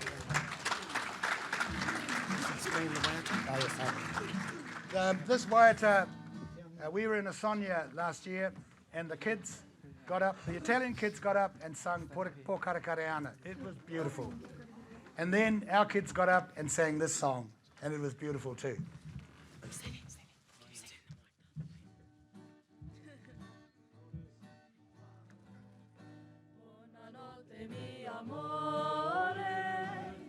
Buonanotte mia cuore, sogna su te mia baci, sogna solo di me. Buonanotte mio amore, che vedremo domani, per tornare più felice del qua. Buonanotte mio amore, buonanotte mio amore, buonanotte mio amore, buonanotte mio cuore, sogna su te mia baci, sogna solo di me. Buonanotte mio amore, che avremo domani, per tornare più felice del qua. Buonanotte mio amore, buonanotte mio amore. Thank you very much. Me hui tātou I konei te huarahi, te tono ki te tāhuhu, ko tēnei te rahi, te take tino nui I putu mai I tēnei hui. He tūmana ko tēnei, mā te ture anake ka huri atu, mo te katoa I ako I te reo. Ko tērā te mea, engari he tūmana ko, a noiho tēnā, engari harake e noiho, ko tērā te mea, ka ea, ka ora ai te mātenei reo.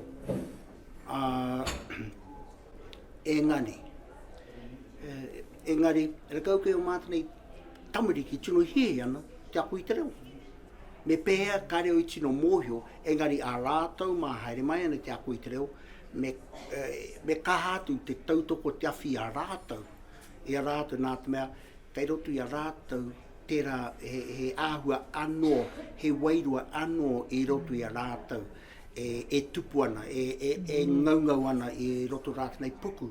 Ko tēnā me awhi mai I a rātou I te tuatahi. Engari he taki nui. Hai au ki te kia Quentin. Tōna mahi I roto I te kura. I tōna kura I kaikoe. Pera hoki a hau, nā te mea, I tīmata au okumuku puna I roto te kohonga reo. Ka whakatū au te tihi kura kaupapa Māori I te puahao Waikato. A muri tērā ka whai a te au I ko au te kai whakahaere mo te wānanga o rau kaua I roto I te kono. I nai mea, tōku mahi ki te hiki ake tāmata reo, tikanga I roto I ngā kura auraki. Ka rongo au ngā kōrero I roto I ngā wānanga nei, ngā awhi e pāne ki tērā. Koina taku hia ki te whakahopia e rā kōrero ki taku kura mo onewhiru. I just think that more of us should actually come to these conferences just to get that extra value that we can offer our students. Kia ora. For example, the workshop I was just at was all about matariki and maramataka. And I think those particular subjects, all to do with science and everything to do with Te Ao Māori, Te Ao Hurihuri, is really empowering for our tamariki. Knowing in the past that we were told that there were 7 sisters, and now we know that there are 9 sisters, and all have a purpose. And so it's really cool to hear some of the science behind why we have maramataka. The indigenous races all over the world use the moon calendar for their beings and planting, what to do and what not to do at certain times of the year, which is really, really cool. More workshops like that is really empowering for us as teachers anyway. I really dug the kōrero from Q this morning. and he is awesome. He is so awesome, and what he's done with his kura up there, I wish it could be modelled for every kura all around, both mainstream and kura kaupapa Māori. Today I was in climate change with Dr. Harris of Victoria University from Mahia to Mahia, and the last part she wanted to know or wanted to show us how to monitor change in our environment. And I come from Ngāti Wai, we're called Children of the Sea. Our whangaruru is based on the shoreline, our boundaries are from Hole in the Rock to Great Barrier. And my husband dives every weekend, whether it be to provide kai for my keto diet, coda, or there's a tangi, there's a 80th, there's a 70th, or his own leisure. What can I do, utilising that he dives every weekend to monitor coda kina? So he tells me we have one formal cord around the coda, the reds are soft, they shouldn't be soft yet. Or the packers are all out in force, they're usually not. And so that kind of something that's closer to home. And I have a trustee here who is delivering a workshop that, hey, this is what I could do for us, for Ngāti Wai. And there should be more of us thinking like that. What can we monitor for the iwi around our kaimoana? We're so reliant on our kaimoana, and give our findings, find out from people how to do that properly and to give that information in. Te timatanga ki tōna mutina. Ko te mea pai mōku he wā ki te tūtaki te hono ki i tahi atu o ngā kaiako o te motu. Me whete kōrero, panu ki ngā whakaro, e pēhe mātai arahi, ngā taiohi, ko te kura, ko te whakaro tuatahi ma mātai ko te reo. Nō reira ko tēnā te mea e arahi i a mātai mahi. So he mea pai. E tētai atu ngā keynote speakers, ngā kai kōrero au te taukiri te taumata o rātou. Mai te timatanga Moana Jackson, Kathy Irwin, rawa atu o rātou kōrero. Me te inanahi rā. Ko te neta, tono kōrero. Me ona whakaro, me pehe te arahi ngā tauira. Kata ka wira, tā wira, gardener. He rawe ki te whakarongo i a rātou kōrero i pana ki tēnei mea te mahi kaiako i Aotearoa mō mātou te iwi Māori. Hairawa atu, Ko te mea tino pai ki au, he hui whakanui tēnei i ngā kaiako Māori. Koera te mea nui ki au. I te wā e mahi ana ngā kāko i roto i ngā kura tuarua, i roto i ngā trenches mea ki. E tāmi nei mātou, tātou i atai mahatanga o i rā momo mahi, engari ka ara mai ki tēnei hui. Ka hiki nā e tihi au a tai mahatanga, nā ringa i te whakanui i tēnei mea te kāko Māori, kei roto i ngā kura. Ai, koe tēnā kia. E ngā kaunui ana mātou ngā kāko ki ngā tauira, hara tērā i te raru, engari i ngā wā katoa ki te whakakiki, ngā pepa. I rā momo, koe rā ngā mahi tino taumaha kia mātou. E hara i te mea kei te whakaako mātou ni, ko te mea, ko te mahi nui, ka hara ko te whakaako, ko te mahi nui, ko te whakakiki, ngā pepa. Me rā momo āhuatanga.